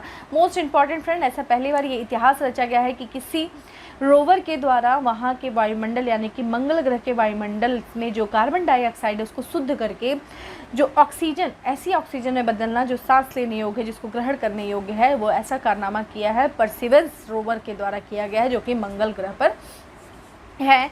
और ये नासा का एक मिशन है, नासा का रोवर है। इस रोवर को लाल ग्रह जो है वो मंगल ग्रह को कहा जाता है। लाल ग्रह पर प्रचुर मात्रा में मौजूदा कार्बन डाइऑक्साइड से सांस लेने योग्य ऑक्सीजन बनाने में पहली बड़ी सफलता मिली है। हालांकि तैयार ऑक्सीजन की मात्रा बहुत कम है, लेकिन आगे के अभियानों के लिए यह अहम कदम है। नासा का लक्ष्य 2033 तक मंगल पर मानव पहुंचाने का है। ठीक है, तो नासा जो है ये पूछ सकता है, बहुत ही स्टार्ट प्रश्न है फ्रेंड। परसिवेरेंस जो रोवर है वो मंगल ग्रह पे है, नासा के द्वारा भेजा गया था। और इस रोवर के द्वारा जो नासा का जो मंगल ग्रह है उसके वायुमंडल में जो उपस्थित कार्बन डाइऑक्साइड है उसको इसने सांस लेने योग्य ऑक्सीजन में बदला। ये अपने आप में एक इतिहास है। और बाकी जो नासा का जो लक्ष्य है वो 2033 तक मंगल पर मानव को भेजने का लक्ष्य है। नासा के इंजेनिटी ने भरी मंगल पर पहली संचालित उड़ान। ठीक है, तो ये नासा के हेलीकॉप्टर इंजेनिटी मंगल पर सफलतापूर्वक संचालित उड़ान भरने वाला पहला विमान बन गया है। तो हेलीकॉप्टर इंजेनिटी मंगल पर सफलतापूर्वक जो संचालित उड़ान भरने वाला ये पहला विमान बना है। ये इंपॉर्टेंट है। ये जो हेलीकॉप्टर का नाम क्या है फ्रेंड, इंजेनिटी, जो कि मंगल पर इसने उड़ान भरी है। और नासा की जेट प्रोपेलेंस लैब के अनुसार अल्टीमीटर डेटा यह इंगित करते हैं कि मंगल पर विमान 39.1 सेकेंड के लिए 10 फीट की ऊंचाई पर हवा में उड़ान में सफल रहा। इंजेनिटी मार्स हेलीकॉप्टर एक सौर चालित हेलीकॉप्टर है जिसे दूसरे ग्रह पर संचालित नियंत्रित उड़ान का परीक्षण करने के लिए मंगल पर रखा गया था। तो ध्यान रखिएगा, इंजेनिटी मार्स हेलीकॉप्टर किसका है फ्रेंड? नासा का है, जिसने अभी हाल ही में मंगल ग्रह पर अपनी पहली जो है संचालित उड़ान को इसने भरा। और ये जो विमान जो है लगभग 39.1 सेकेंड के लिए 10 फीट की ऊंचाई पर इसने उड़ान भरने में सफलता हासिल की। तो याद रखिएगा इस नाम को, इंजेनिटी मार्स हेलीकॉप्टर, जो कि एक सौर संचालित हेलीकॉप्टर है। अगला है सिंगापुर द्वारा कोविड ब्रीथ टेस्ट को मंजूरी। तो सिंगापुर ने एक कोविड-7 परीक्षण कोविड ब्रीथ टेस्ट को मंजूरी दी है, जो कि कोविड-19 का पता लगाकर लगभग 1 मिनट से भी कम समय में सटीक परिणाम बताने में सक्षम है। इस टेस्ट को स्टार्टअप ब्रेथोनिक्स द्वारा विकसित किया गया है। ब्रेथोनिक्स के 3 क्लिनिकल ट्रायल, 2 सिंगापुर और 1 दुबई में किया जा चुका है। ठीक है, तो याद ध्यान रखिएगा, कोविड जो ब्रीथ टेस्ट को मंजूरी दिया है किसके? सिंगापुर ने दिया है। कोविड-19 का पता लगाकर 1 मिनट से भी कम समय में वो सटीक परिणाम बता सकता है, कोविड ब्रीथ टेस्ट। ठीक है, किसके द्वारा विकसित किया गया है इस टेस्ट को? स्टार्टअप ब्रेथोनिक्स के द्वारा इसको विकसित किया गया है। क्या? कोविड ब्रीथ टेस्ट, जो कि सिंगापुर के द्वारा इसको मंजूरी दिया गया है। अगला है मेघालय में सारपोडस की 100 मिलियन वर्ष पुरानी हड्डियों की खोज हुई। इंपॉर्टेंट है फ्रेंड, ये यहाँ पे ध्यान रखिएगा क्योंकि भारत से संबंधित है और ये सारपोडस जो एक देखते हैं डायनासोर से संबंधित जीवाश्म है। तो भारतीय भूवैज्ञानिक सर्वेक्षण जियोलॉजिकल सर्वे ऑफ इंडिया के शोधकर्ताओं ने सारपोड डायनासोर के जीवाश्म हड्डी के टुकड़े पाए हैं। कहाँ पे फ्रेंड? मेघालय में। वे 100 मिलियन वर्ष पुराने थे। ये हड्डियाँ प्रदेश के पश्चिमी खासी पहाड़ियों में पाई गई हैं। इस क्षेत्र में सारपोड की खोज की पहली घटना है। इससे पूर्व देखा जाए तो गुजरात, मध्य प्रदेश, महाराष्ट्र और तमिलनाडु में इस तरह के साक्ष्य मिले हैं। तो ध्यान रखिएगा, ये इस क्षेत्र में देखा जाए, किस क्षेत्र में? नॉर्थ ईस्ट क्षेत्र में जो सारपोड डायनासोर के जो जीवाश्म की हड्डियों के जो टुकड़े मिले हैं, ये अपने आप में पहली बार हुआ है। ये पहली घटना है जो कि कितने वर्ष पुराने हड्डियों के जीवाश्म है ये 100 मिलियन वर्ष पुराने हैं। और ध्यान रखिएगा मेघालय में भी कहाँ देखा जाए तो जो पश्चिमी जो खासी पहाड़ियाँ, वहाँ पे गारो खासी जयंतिया जो पहाड़ियाँ, उसमें खासी के पश्चिमी पहाड़ियों में इसका मिला है, वेस्ट खासी हिल्स में। ठीक है, अगला है अमेरिका में जॉनसन एंड जॉनसन की वैक्सीन पर अस्थायी रोक लगा दी गई है। मेडिसिन का नाम देख लीजिएगा क्या है कि अमेरिका की रोग नियंत्रक और रोकथाम केंद्र और खाद्य और औषधि प्रशासन ने जॉनसन एंड जॉनसन की वैक्सीन पर अस्थायी रोक लगाने की सिफारिश की है। वैक्सीन के टीकाकरण के कुछ महीने बाद 6 महिलाओं के खून के थक्के जमने, वहाँ पे ब्लड क्लॉटिंग के केसेस आए थे। वहाँ पे जॉनसन एंड जॉनसन की जो कंपनी उसके द्वारा जो वैक्सीन बनाया गया था कोविड-19 के, उसके लगाने के बाद कुछ महिलाओं को वहाँ पे ब्लड क्लॉटिंग के थक्के आए और ऊपर से प्लेटलेट्स की जो है संख्या है वो घटने की रिपोर्ट सामने आई थी। इसको ध्यान में रखते हुए जो अमेरिका की रोग नियंत्रक और रोकथाम केंद्र और खाद्य और औषधि प्रशासन ने इससे द्वारा बनाई हुई मेडिसिन पर रोक लगाने की सिफारिश की है। अमेरिकी सरकार ने वैक्सीन के टीकाकरण के बाद संभावित खतरनाक रक्त के थक्कों की रिपोर्ट के बाद इसके इस्तेमाल पर अस्थायी रोक लगाने की सिफारिश की। अगला है चीनी रॉकेट लॉन्ग मार्च 5B हिंद महासागर में गिरा। ठीक है, तो लॉन्ग मार्च 5B किसका रॉकेट है? चीनी रॉकेट है, ये चीन से संबंधित है। ये अभी हाल ही में परीक्षण कर रहा था, इसी दौरान हिंद महासागर में गिरा। तो यह रॉकेट चीन के स्पेस स्टेशन तिहाने को मॉड्यूल को लेकर गया था, जो कि सबसे भारी अंतरिक्ष मॉड्यूल में से एक है। इसने कक्षा में प्रवेश करने के लिए अपने स्वयं के प्रोपल्शन का उपयोग किया, लेकिन वायुमंडल ड्रैग के कारण पहला चरण क्षय होना शुरू हो गया। रॉकेट मालदीव के पास हिंद महासागर में गिरा। लॉन्ग मार्च 5B ध्यान रखिएगा चीन का रॉकेट है और ये अभी हिंद महासागर में दुर्घटनाग्रस्त हो गया था, गिर गया। ये देखा जाए कहाँ पे? मालदीव के पास हिंद महासागर में, तो इसलिए चर्चा में था, इसलिए ध्यान रखिएगा। अगला है नासा पहली बार उतारेगा चंद्रमा पर अश्वेत व्यक्ति। ऑलरेडी हम लोगों ने पढ़ा था इसके बारे में। अगर बात करें तो कौन सा है, तो एक ऐतिहासिक पहल के तहत national aeronautics and space administration, और हमने बताया था कि ये नासा जो है अमेरिकी अंतरिक्ष एजेंसी है, ने आर्टेमिस मिशन नामक एक अंतरिक्ष स्पेस फ्लाइट्स कार्यक्रम के एक हिस्से के तौर पर चंद्रमा पर एक अश्वेत व्यक्ति को उतारने का फैसला लिया। तो ध्यान रखिएगा आर्टेमिस जो है एक मिशन है अंतरिक्ष मिशन है कहाँ पे, जो कि चंद्रमा से संबंधित है। और इस मिशन के जरिए जो है नासा प्लान कर रहा है कि अश्वेत व्यक्ति को चंद्रमा की सतह पर उतारने का। अमेरिकी प्रशासन ने लक्ष्य 2024 तक चंद्रमा के दक्षिणी ध्रुव पर पहली महिला और अश्वेत व्यक्ति को उतारना है। तो ध्यान रखिएगा, जो लक्ष्य है आर्टेमिस मिशन जो है वो 2024 तक है और 2024 में इसको लॉन्च किया जाएगा। और इसमें देखा जाए ये जो आर्टेमिस है वो चंद्रमा के दक्षिणी ध्रुव पे जाएगा और इसमें एक पहली महिला, चूँकि चंद्रमा पे अभी तक जो नील आर्मस्ट्रांग जो गए थे उसके बाद उन्होंने पहला कदम रखा था और ये देखा जाए कि पहले अभी तक कोई महिला नहीं गई है, लेकिन 2024 में जो नासा का आर्टेमिस मिशन है उसमें पहली बार महिला को भी उतारने का लक्ष्य रखा गया है और साथ ही एक अश्वेत व्यक्ति को उतारने का। तो आर्टेमिस कार्यक्रम के अंतरिक्ष यात्रियों का पहला कैडर दिसंबर 2024 आर्टेमिस तृतीय अंतरिक्ष मिशन के पहले 2 चालक दलों के सदस्यों की घोषणा की जानी बाकी है। अगला है कि यूरेनियम के सबसे हल्के रूप की खोज हुई है। ये स्टार प्रश्न है फ्रेंड, ऐसे प्रश्न आते हैं। तो वैज्ञानिकों ने हाल ही में यूरेनियम के सबसे हल्का रूप बनाया है जिसे यूरेनियम 214 नाम दिया गया है। तो 214 जो है ये यूरेनियम का सबसे हल्के रूप की खोज हुई हाल ही में। ये स्टार प्रश्न है फ्रेंड, ऐसे कुछ भी दे देगा, यूरेनियम 215 दे देगा, यूरेनियम 220 दे देगा, पूछ देगा कि यूरेनियम के सबसे हल्के रूप की खोज हुई है उसका नाम क्या है, तो यूरेनियम 214 नाम है। यूरेनियम के इस आइसोटोप में प्रोटीन की तुलना में अधिकांश संख्या में न्यूट्रॉन है। ठीक है, प्रोटीन की तुलना में आपको यूरेनियम का पता ही होगा, न्यूट्रॉन प्रोटॉन। तो इसमें देखा जाए इसमें जो अभी नए सबसे हल्के जो यूरेनियम की खोज हुई उसमें न्यूट्रॉन जो है वो अधिक संख्या में है प्रोटॉन की तुलना में। हालांकि हाल में पाया गया कि यूरेनियम 214 अन्य समान यूरेनियम समस्थानिकों की तुलना में बहुत हल्का है। इसमें यूरेनियम 235 भी शामिल है। ठीक है, अगला शहद मिशन को बढ़ावा देने के लिए मधु क्रांति पोर्टल लॉन्च। मधु फ्रेंड, मधुमक्खी, मधु को शहद कहते हैं, तो इससे भी आप याद कर सकते हैं। तो मधु क्रांति पोर्टल जो है वो शहद मिशन को बढ़ावा देने के लिए है।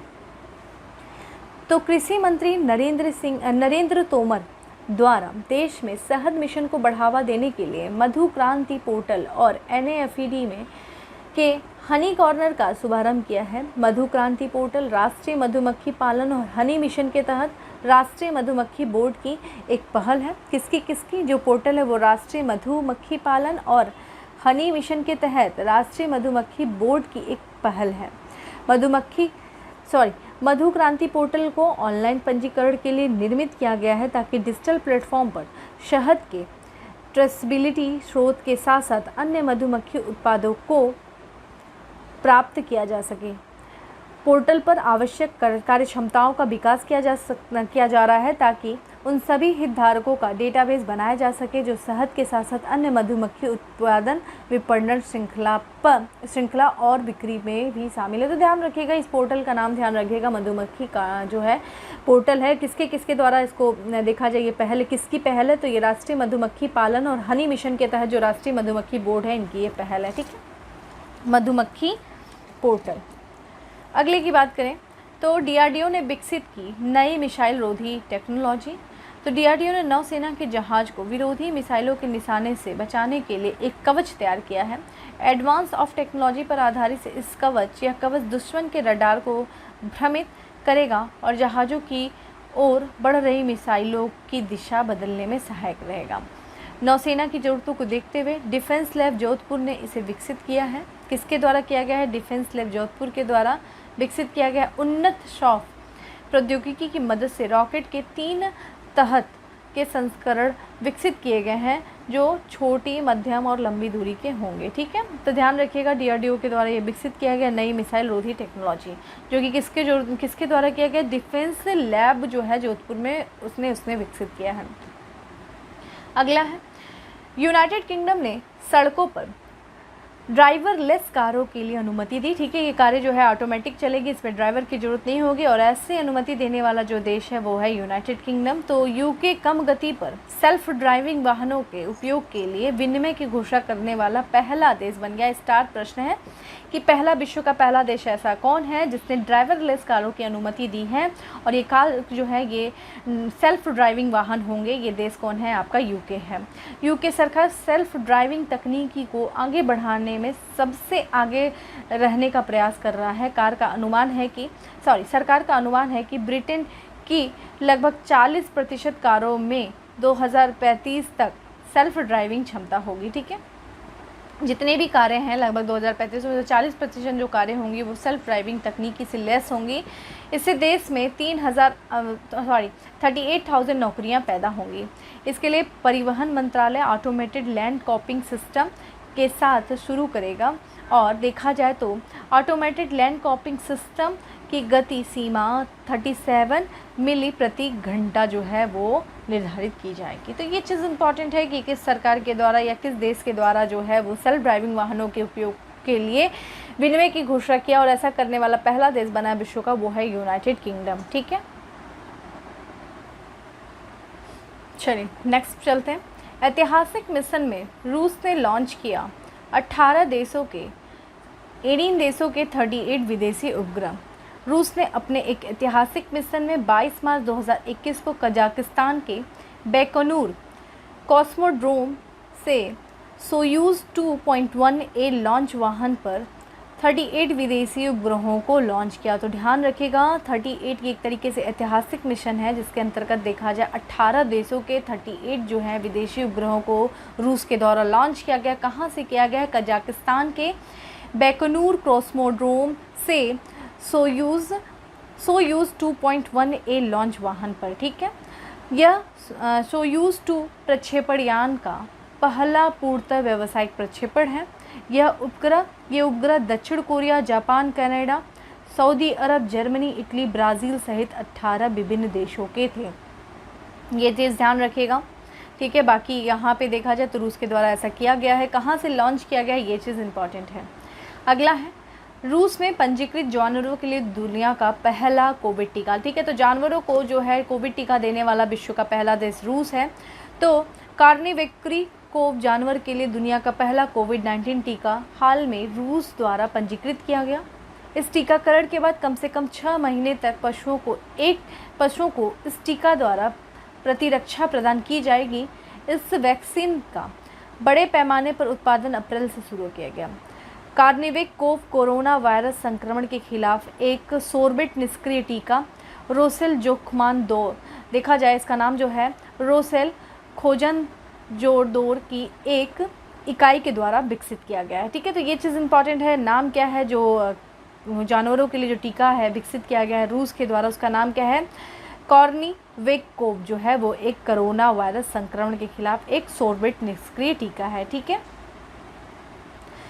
है, जिसको किसके द्वारा विकसित किया गया? एक इकाई पे रोसेल खोजनाजडोर के द्वारा इसको विकसित किया गया। रूसी वैज्ञानिकों के अनुसार इसके उपयोग से वायरस के म्यूटेशन को रोका जा सकता है। तो ये नाम याद रखिएगा, कॉर्निवेकोव जो है ये एक टीका है जो कि जानवरों के लिए है, और ये पहला टीका है जानवरों के लिए बनाया गया जिसको रूस के द्वारा पंजीकृत किया गया है। ठीक है, अगला है पाइथन 5 मिसाइल का जो है सफल परीक्षण किया गया है। पाइथन 5 मिसाइल का किसके द्वारा? DRDO ने मिसाइल परीक्षणों की एक श्रृंखला के परीक्षण के तहत Python 5 air to air missile का सफल परीक्षण किया है। देखिएगा पाइथन 5 जो है वो एयर टू एयर मिसाइल है जिसका जो है परीक्षण किया गया है, DRDO के द्वारा किया गया है। इसके साथ मिसाइल को तो देखा जाए DRDO ने जो मिसाइल परीक्षण की जो है परीक्षण के तहत पाइथन 5 का सफल परीक्षण किया है। मोस्ट इंपॉर्टेंट पाइथन 5 जो है वो एयर टू एयर मिसाइल है, और इसके साथ ही जो है मिसाइल को लाइट कॉम्बैट एयरक्राफ्ट तेज में सफलतापूर्वक जोड़ा गया है। यह 5वीं पीढ़ी का पाइथन मिसाइल है, तो 5 है यानी कि 5th जनरेशन का है, जिसे इजराइल के हथियार निर्माता राइफल एडवांस डिफेंस सिस्टम द्वारा निर्मित किया गया है। तो जो आपका पाइथन 5 है, पाइथन जो है जो कि 5th जनरेशन का मिसाइल है, जो कि एयर टू एयर मिसाइल है, जिसको विकसित किया गया, जिसका सफल परीक्षण किया गया DRDO के द्वारा। उसको देखा जाए तो इजराइल के जो हथियार निर्माता राफेल एडवांस डिफेंस सिस्टम के द्वारा विकसित किया गया है। भारत द्वारा Aditya LA support cell LA-1SC की स्थापना की गई। किसके द्वारा? भारत के द्वारा Aditya L1 support cell Bharat के पहले समर्पित सौर अंतरिक्ष मिशन पर एक सामुदायिक सेवा केंद्र आदित्य L1 सपोर्ट सेल को इसरो और Aryabhatta research institute of observation sciences ने स्थापित किया है। तो आदित्य L1 सपोर्ट सेल क्या है को इसरो और Aryabhatta research institute of observation science के द्वारा स्थापित किया गया है। कहाँ देखा जाए तो यह पहले समर्पित सौर अंतरिक्ष मिशन प्रौद्योगिकीय मिशन पर एक सामुदायिक सेवा केंद्र है। यह केंद्र अतिथि पर्यवेक्षकों को समायोजित करेगा, निष्कर्षों का विश्लेषण करने के लिए मिशन से जो डेटा प्रदान किया जाएगा उनकी मदद से करेगा, ठीक है, तो करके उनकी मदद करेगा। तो अतिथि पर्यवेक्षकों को समायोजित करेगा और निष्कर्ष विश्लेषण करने के लिए मिशन से डेटा प्रदान करके क्या करेगा, उनकी सहायता करेगा। आदित्य L1 एक भारतीय अंतरिक्ष मिशन है जो सूर्य और पृथ्वी के बीच के क्षेत्र का अध्ययन करेगा, मोस्ट इम्पॉर्टेंट, ठीक है। तो सूर्य और पृथ्वी के बीच के क्षेत्र को अध्ययन करने के लिए इसरो और Aryabhatta research institute observation sciences के द्वारा स्थापित जो है आदित्य L1 जो है वो एक अंतरिक्ष मिशन है, ये चीज़ ध्यान रखिएगा, ठीक है। अगला है DRDO के निजी क्षेत्र को मिसाइल सिस्टम विकसित करने की अनुमति दी गई है। तो रक्षा अनुसंधान और विकास सिस्टम ने घरेलू रक्षा उद्योग को बढ़ावा देने हेतु निजी क्षेत्रों की कंपनियों को मिसाइल सिस्टम विकसित और उत्पादन करने की अनुमति दे दी है। इसके तहत निजी क्षेत्र की फर्मों को मिसाइल सिस्टम को विकसित करने के साथ इसका उत्पादन करने की अनुमति भी दी है, ठीक है। यह प्रयास मेक इन इंडिया परियोजना का हिस्सा है, जिसके तहत जटिल सैन्य प्रणाली विकसित करने में सक्षम होने के लिए निजी क्षेत्र के उद्योग को तैयार करना है, ठीक है। ये चीज़ ध्यान रखिएगा। DRDO ने जो कि घरेलू रक्षा उपयोग को बढ़ावा देने के लिए जो निजी क्षेत्र की कंपनियों को भी मिसाइल सिस्टम को विकसित करने, उनके उत्पादन करने की अनुमति दे दिया है। एक तरीके से ये मेक इन इंडिया परियोजना का ही हिस्सा है, उसको बढ़ावा देने के उद्देश्य से। अगला है KRS द्वारा देखा जाए तो medium range surface to air मिसाइलों का पहला बैच जारी। तो KRS क्या है, कल्याणी राफेल एडवांस सिस्टम, जो भारत के कल्याणी ग्रुप और इजराइल के राफेल एडवांस सिस्टम के बीच एक उद्यम है, ने मध्यम श्रेणी के सतह से वायु मिसाइल यानी कि medium range surface to air missile kit का पहला बैच जारी किया है। किसके द्वारा, कल्याणी राफेल एडवांस सिस्टम। और ये किन दो के बीच में है, भारत का कल्याणी ग्रुप और इजराइल का जो राफेल एडवांस डिफेंस सिस्टम के बीच का एक उद्यम है। इनके द्वारा सरफेस टू देखा जाए तो medium range surface to air missile kit का जो पहला बैच वो जारी किया गया है। इस मिसाइल को भारतीय सेना और भारतीय वायुसेना के लिए जारी किया गया था। Kalyani rafael advanced system Bharat की निजी क्षेत्र की MSME है, ठीक है, MSME है, जिसमें उन्नत विनिर्मित क्षमताओं और सुविधाएं शामिल हैं, जो विशेष रूप से अत्याधुनिक हथियार प्रणालियों की असेंबली, एकीकरण और परीक्षण को संबोधित करने के लिए समर्पित है, ठीक है। Micro small medium enterprises. अगला है पहली बार की गई स्पेस हैरिकेन की खोज। तो ये स्पेस हैरिकेन की खोज की गई है। ये क्या है, तो प्लाज्मा का घूमता द्रव्यमान जो पानी के बजाय आयन मंडल में इलेक्ट्रॉनों की बारिश करता है, उसे स्पेस हैरिकेन कहा जाता है। मोस्ट इम्पॉर्टेंट, ये एक तरीके से प्लाज्मा का घूमता हुआ द्रव्यमान है और ये पानी के बजाय कहाँ घूम रहा है, पानी के बजाय जो आयन मंडल में इलेक्ट्रॉनों की बारिश करता है, इसी को स्पेस हैरिकेन जो है वो कहा जाता है। और इसकी खोज की गई है। तो वैज्ञानिकों ने पहली बार एक स्पेस हैरिकेन की खोज की। यह तूफान आमतौर पर पृथ्वी के निचले वातावरण में घटित होते हैं। 3D मैग्नेटोस्फीयर, ठीक है, 3D मैग्नेटोस्फीयर मॉडलिंग का उपयोग करके इस स्पेस हैरिकेन की छवि का अवलोकन किया गया। किसके द्वारा, किसके मॉडलिंग का, मैग्नेटोस्फीयर मॉडलिंग का, 3D मैग्नेटोस्फीयर मॉडलिंग का जो है मॉडलिंग का उपयोग करके जो स्पेस हैरिकेन की छवि का अवलोकन किया गया है। और ये पहली बार जो है इसकी खोज की गई है, जो कि स्पेस हैरिकेन क्या होता है, जो प्लाज्मा में घूमता द्रव्यमान जो पानी के बजाय आयन मंडल में इलेक्ट्रॉनों की बारिश करता है। वहीं देखें तो उत्तरी ध्रुव पर पाए गए इस तूफान में कई स्पाइरल भुजाओं वाले प्लाज्मा शामिल हैं और इसका व्यास 1000 किलोमीटर, जबकि ऊंचाई 110 से लेकर के 860 किलोमीटर और गति जो है 2100 मीटर प्रति सेकंड दर्ज की गई है। अगला है सबसे शक्तिशाली जलवायु परिवर्तन पूर्वानुमान सुपर कंप्यूटर का निर्माण कौन करेगा, ब्रिटेन करेगा। तो किस देश के द्वारा सबसे शक्तिशाली जलवायु परिवर्तन पूर्वानुमान, ठीक है, जलवायु परिवर्तन जो हो रहा है उसका पूर्वानुमान जो है वो कंप्यूटर लगा लेगा, वो सुपर कंप्यूटर लगा लेगा। किसके द्वारा निर्माण किया जा रहा है, वो करेगा ब्रिटेन। तो माइक्रोसॉफ्ट और ब्रिटेन के मौसम कार्यालय ने ब्रिटेन में एक मौसम पूर्वानुमान सुपर कंप्यूटर का निर्माण करने की घोषणा की है। यह दुनिया के सिर्फ 25 सुपर कंप्यूटरों में शामिल होगा जो जलवायु परिवर्तन की बेहतर समझ में मदद करेगा। इसके साथ ही स्थानीय पूर्वानुमान को बेहतर बनाने में मदद करेगा ताकि मौसम की भविष्यवाणी करने में मदद करेगा।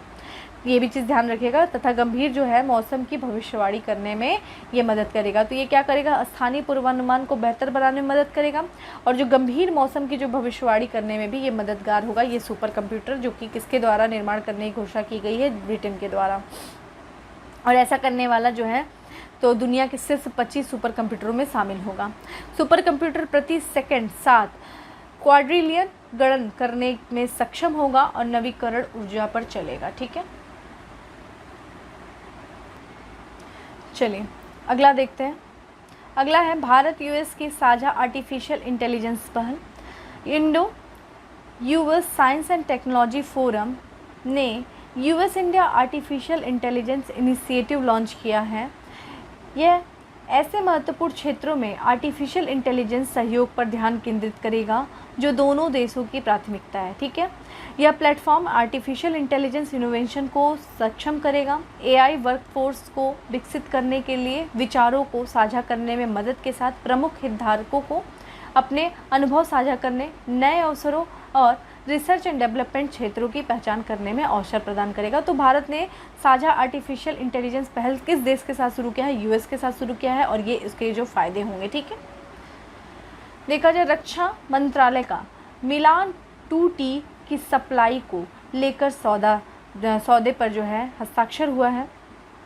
तो रक्षा मंत्रालय ने भारत डायनामिक्स लिमिटेड के साथ 4,960 मिलान 2T anti tank guided missile की सप्लाई को लेकर के एक सौदे पर हस्ताक्षर हुआ है। तो ध्यान रखिएगा, मिलान 2T क्या है, एंटी टैंक गाइडेड मिसाइल है। और इसी के साथ साथ देखा जाए तो 4,960 मिलान 2T एंटी गाइडेड मिसाइल की सप्लाई को लेकर के एक सौदे पर हस्ताक्षर हुआ है। इन गाइडेड मिसाइलों की कीमत 1,188 करोड़ रुपए है। रक्षा मंत्रालय के मुताबिक मिलान 2T का उत्पादन BDL द्वारा फ्रांस की एक रक्षा फर्म से लाइसेंस के तहत किया गया जाता है। यह एक दूसरी पीढ़ी का देखा जाए तो एंटी टैंक गाइडेड मिसाइल है, जो आपका देखा जाए एंटी टैंक गाइडेड मिसाइल है और जो विस्फोटक प्रतिक्रिया कवच और चलते और स्थिर लक्ष्यों के साथ युद्ध टैंकों को नष्ट कर सकता है। अगला है रूस द्वारा आर्कटिक निगरानी उपग्रह लॉन्च किया गया है। इसका नाम ध्यान रखिएगा तो रूसी अंतरिक्ष एजेंसी, जिसका नाम क्या है, रॉसकोसमोस। इंपॉर्टेंट है, ये सब नाम आपको पता होना चाहिए। जैसे जाक्सा जापान का हो गया, इसरो भारत का हो गया, नासा किसका हो गया, अमेरिका का हो गया। वैसे ही देखा जाए तो रॉसकोसमोस जो है वो रूसी अंतरिक्ष एजेंसी, इसने अपने आर्कटिक निगरानी उपग्रह को सफलतापूर्वक लॉन्च किया है, जो कि आर्कटिक की जलवायु और पर्यावरण की निगरानी करेगा। यह उपग्रह मौसम संबंधी समस्याओं के साथ साथ जल विज्ञान समस्याओं को हल करने के लिए आवश्यक जानकारी एकत्र करेगा। रूस के उत्तरी क्षेत्र में 24 घंटे सतत निगरानी प्रदान करेगा। ठीक है, अगला है यूएई का पहला मंगल mission hope. Most important friend, star प्रश्न है, पूछ सकता है कि होप जो है वो किस देश का पहला मंगल मिशन है। होप जो है ये यूएई का है, संयुक्त अरब अमीरात का है।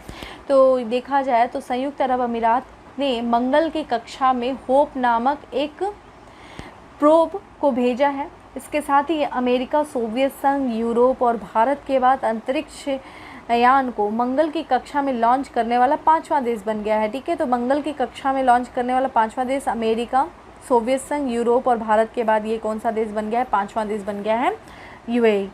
कक्षा में अंतरिक्ष यान के सफल प्रक्षेपण के साथ यूएई के वैज्ञानिक अब ग्रह के वायुमंडल का अध्ययन करेंगे। कौन से ग्रह के, मंगल ग्रह का। होप जो है किसका है, ये मिशन, ये जो है मंगल मिशन है किसका है, यूएई का है। मार्स मिशन की डिज़ाइन, विकास और संचालन नेतृत्व मोहम्मद बिन राशिद स्पेस सेंटर द्वारा किया गया है। ये देखा जाए तो स्पेस सेंटर किसका है फ्रेंड, यूएई का है। ये सब नाम आपको पता होना चाहिए। दे देगा मोहम्मद बिन राशिद स्पेस सेंटर सऊदी अरब दे देगा, ऐसे आप कंफ्यूज हो जाएंगे, तो ये देख लीजिएगा यूएई का है। यह अंतरिक्ष मिशन मंगल के दैनिक और मौसमी घटनाओं का अध्ययन करेगा। तो मंगल के दैनिक और मौसमी घटनाओं का अध्ययन करने वाला मिशन जिसका नाम है होप, जो कि पहला मंगल मिशन है, किस देश का, यूएई के द्वारा, और ये किसके संचालन में विकसित किया गया है, डिज़ाइन में विकसित किया गया है, ये मोहम्मद बिन राशिद स्पेस सेंटर जो कि यूएई का है उसके द्वारा किया गया है। अगला है, भारतीय वैज्ञानिकों ने बनाया ADFOSC नामक ऑप्टिकल स्पेक्ट्रोग्राफ। तो ADFOSC जो है एक तरीके से ये ऑप्टिकल स्पेक्ट्रोग्राफ है जो कि भारतीय वैज्ञानिकों के द्वारा विकसित किया गया है। इसके बारे में देखें तो एक महत्वपूर्ण विकास में भारतीय वैज्ञानिकों ने स्वदेशी तौर पर एक कम लागत वाले ऑप्टिकल स्पेक्ट्रोग्राफ का डिज़ाइन विकसित किया है जो कि दूर की आकाशीय वस्तुओं से मंद प्रकाश के स्रोतों का पता लगाने में सक्षम है। क्या करेगा, ये जो दूर के जो आकाशीय वस्तु से मंद प्रकाश के स्रोतों का पता लगाएगा। यह स्पेक्ट्रोग्राफ सुदूरवर्ती ब्लैक होल और कॉस्मिक विस्फोटों के आसपास के क्वासरों और आकाशगंगाओं से मंद प्रकाश का पता लगा सकता है। यह मेक इन इंडिया स्पेक्ट्रोग्राफ आयातित स्पेक्ट्रोग्राफ की तुलना में लगभग 2.5 गुना कम लागत पर विकसित किया गया है। अगला है, सिंधु नेत्र सर्विलांस सैटेलाइट की अंतरिक्ष में तैनाती मोस्ट इम्पॉर्टेंट। सिंधु नेत्र पूछ देगा क्या है, ये एक तरीके से सर्विलांस सैटेलाइट है जो कि अंतरिक्ष में इसकी तैनाती की गई। सिंधु नेत्र बहुत इंपॉर्टेंट, ये डायरेक्ट पूछ देगा सिंधु नेत्र, कंफ्यूज हो जाएंगे आप। तो इसरो द्वारा हिंद महासागर क्षेत्र में सैन्य और मर्चेंट नेवी के जहाज़ों की गतिविधियों की निगरानी करने के लिए DRDO द्वारा विकसित एक उपग्रह सिंधु नेत्र जो है वो प्रक्षेपित किया गया है। तो सिंधु नेत्र जो कि एक सैटेलाइट है, किसके द्वारा विकसित किया गया, इसको इस DRDO के द्वारा विकसित किया गया और इसको इसरो के द्वारा हिंद महाक्षेत्र में जो सैन्य और जो मर्चेंट नेवी हैं उन जहाज़ों की गतिविधियों की निगरानी करने के लिए इसको तैनात किया गया है। उपग्रह को इसरो की PSLV C51 उपग्रह से उपयोग करके लॉन्च किया गया। मोस्ट इम्पॉर्टेंट, PSLV C51 से लॉन्च किया गया है सिंधु नेत्र जो कि जो हिंद महासागर में जो सैन्य गतिविधियाँ, जो जहाज़ें होती हैं, जो सैन्य जो मर्चेंट नेवी होते हैं उनकी जहाज़ों की निगरानी करेगा। ठीक है, इसे DRDO के द्वारा विकसित किया गया है। अगला है, उड़ीसा में बनेगा देश का पहला thunder storm research centre. Start प्रश्न है, जो ये स्टार्ट प्रश्न है। ठीक है, तो थंडर स्टॉर्म रिसर्च सेंटर, देखिए जो थंडर्स वगैरह जो आते हैं बहुत ज़्यादा प्रभावित रहता है उड़ीसा का क्षेत्र, तो वहीं पे सबसे पहला जो है भारत का जो है पहला थंडर स्टॉर्म रिसर्च सेंटर जो है वो उड़ीसा में स्थापित किया जा रहा है। स्टार प्रश्न है, आंधी तूफान के कारण जान माल को कम करने के उद्देश्य से उड़ीसा के बालासोर में देश का पहला आंधी तूफान अनुसंधान केंद्र thunder storm research test bed बनाने का फैसला लिया गया है। इस केंद्र की स्थापना भारतीय मौसम विभाग, पृथ्वी विज्ञान मंत्रालय, इसरो, DRDO के सहयोग से की जाएगी। ठीक है, तो ध्यान रखिएगा जो देश का पहला thunder storm research centre Orissa. ठीक है, किसके द्वारा, भारतीय मौसम विभाग, पृथ्वी विज्ञान मंत्रालय, इसरो, DRDO के सहयोग से इसको विकसित किया गया है। अगला है, मेढकों की कोशिकाओं से तैयार जेनोबोट्स जो है ये क्या है, ये जो जेनोबोट्स जो है ये मेढकों की कोशिकाओं से तैयार है। इसका देखा जाए क्या है, तो वैज्ञानिकों द्वारा एक जीवित रोबोट बनाने के लिए मेढकों की स्टेम कोशिकाओं का उपयोग किया गया है। ध्यान रखिएगा, इन रोबोट्स को जेनोबोट्स नाम दिया गया है। तो जेनोबोट्स क्या है, ये एक रोबोट्स है जो कि मेढकों के जो कोशिकाओं से, जो मेढकों की जो स्टेम कोशिका है उनका उपयोग करके इस जीवित रोबोट को बनाया गया है जिसको वैज्ञानिकों के द्वारा जेनोबोट्स जो है नाम दिया गया है।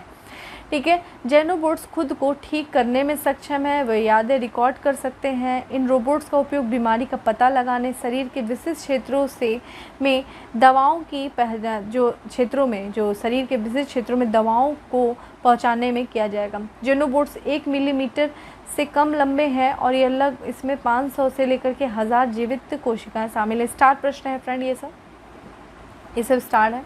नेक्स्ट है, इसरो ने किया ब्राज़ील के एमेजोनिया 1 और 18 अन्य उपग्रहों का प्रक्षेपण। तो इसरो ने राष्ट्रीय विज्ञान दिवस के मौके पर PSLV C51 को ब्राज़ील के एमेजोनिया 1 उपग्रह और संयुक्त राज्य अमेरिका सहित भारत के 18 अन्य उपग्रहों को श्रीहरिकोटा आंध्र प्रदेश के सतीश धवन स्पेस सेंटर से लॉन्च किया है। यह एक ऑप्टिकल पृथ्वी अवलोकन उपग्रह है। ठीक है, कौन आपका जो है ये जो उपग्रह लॉन्च किया गया है। ठीक है, और जो आगे चलकर अमेजन क्षेत्रों में वनों की कटाई पर नज़र रखने के लिए रिमोट सेंसिंग, जो ब्राज़ील फ्रेंड देखेंगे वहाँ अमेज़न के जंगल हैं, उन्हीं पे जो वन की कटाई होती है उन पर नज़र रखने के लिए रिमोट सेंसिंग डेटा प्रदान करके मौजूदा संरचना को और मजबूत और पुष्ट बनाने में मदद करेगा। ठीक है, ये चीज़ ध्यान रखिएगा। किससे किया गया है? PSLV C-51 के द्वारा किया गया है, इसरो ने किया है। अगला है surface to air missile VL surface to, देखा जाए तो इसमें,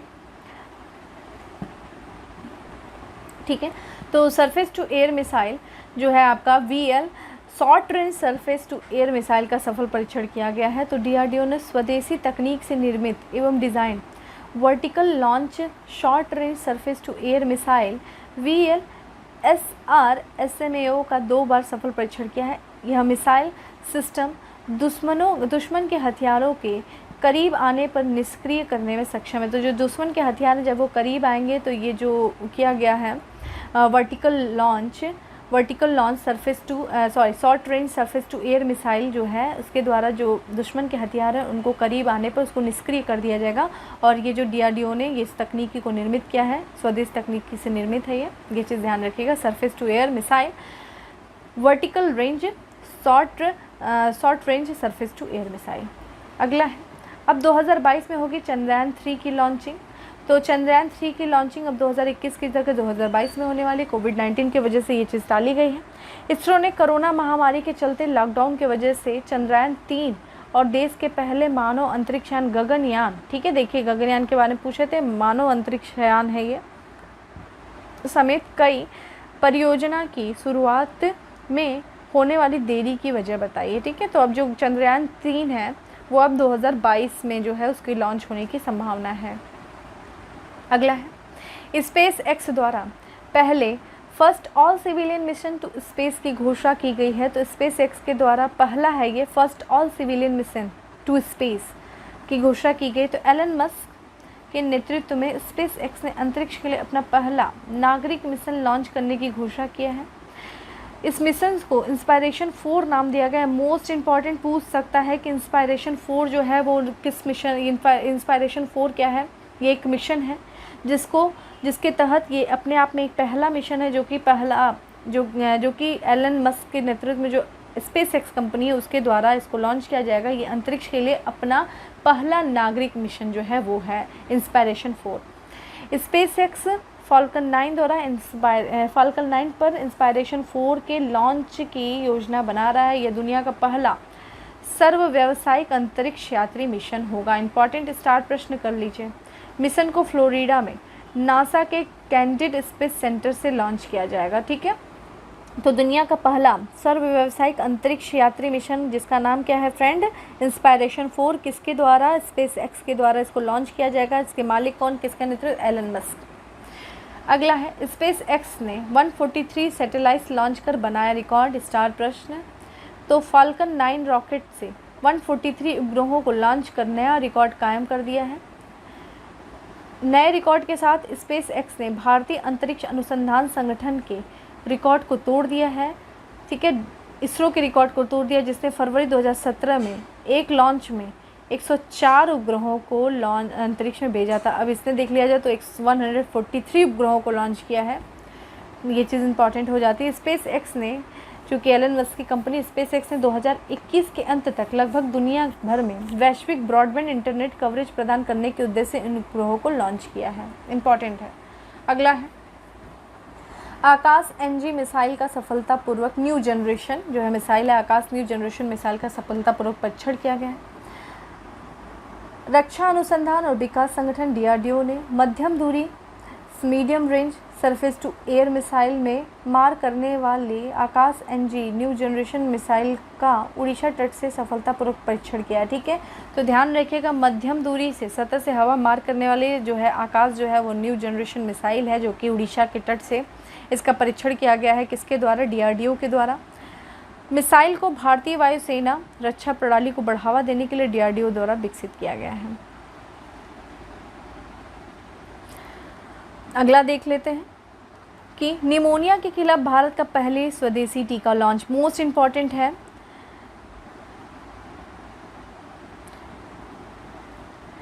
इस टीके का निर्माण सीरम इंस्टीट्यूट ऑफ इंडिया ने Bill Gates Melinda Gates foundation के साथ मिलकर किया है, जिसका नाम देखिए न्यूमोसिल, ठीक है, न्यूमोसिल जो है वो नाम दिया गया है। न्यूमोसिल जो है ये भारत का पहला स्वदेशी टीका है जो कि निमोनिया के खिलाफ लड़ेगा।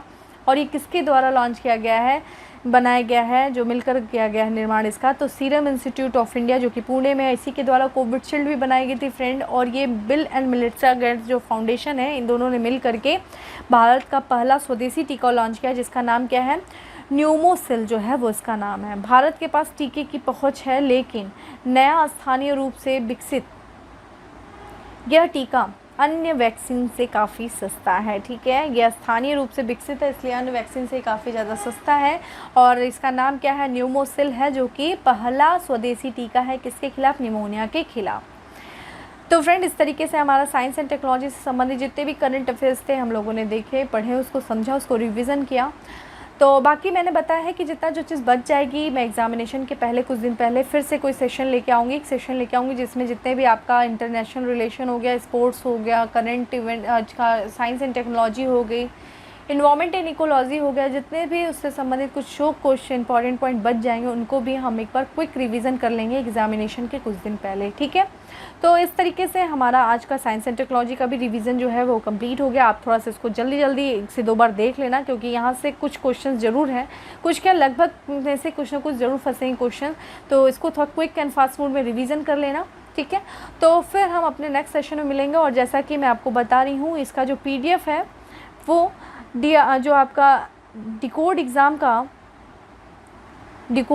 का जो टेलीग्राम ग्रुप है, वहाँ से आपको इसकी PDF जो है वो मिल जाएगी। तो आप डिकोड एग्ज़ाम के टेलीग्राम ग्रुप को ज्वाइन कर लीजिए, जहाँ मैं पर डे, जिसमें से कि मैं पर डे जो आपको डिस्कस करती हूँ करंट अफेयर्स, उसकी PDF, और साथ ही साथ जो रिवीजन सेशन चला उसकी भी PDF वहाँ पे अपलोड कर दी जाती है। वहाँ जा करके आप यहाँ के PDF को जो है वो डाउनलोड करके जितना ज़्यादा उसको आप रिवीजन कर सकते हैं, रिवीजन करिए, यही अब समय है रिवीजन का, ठीक है।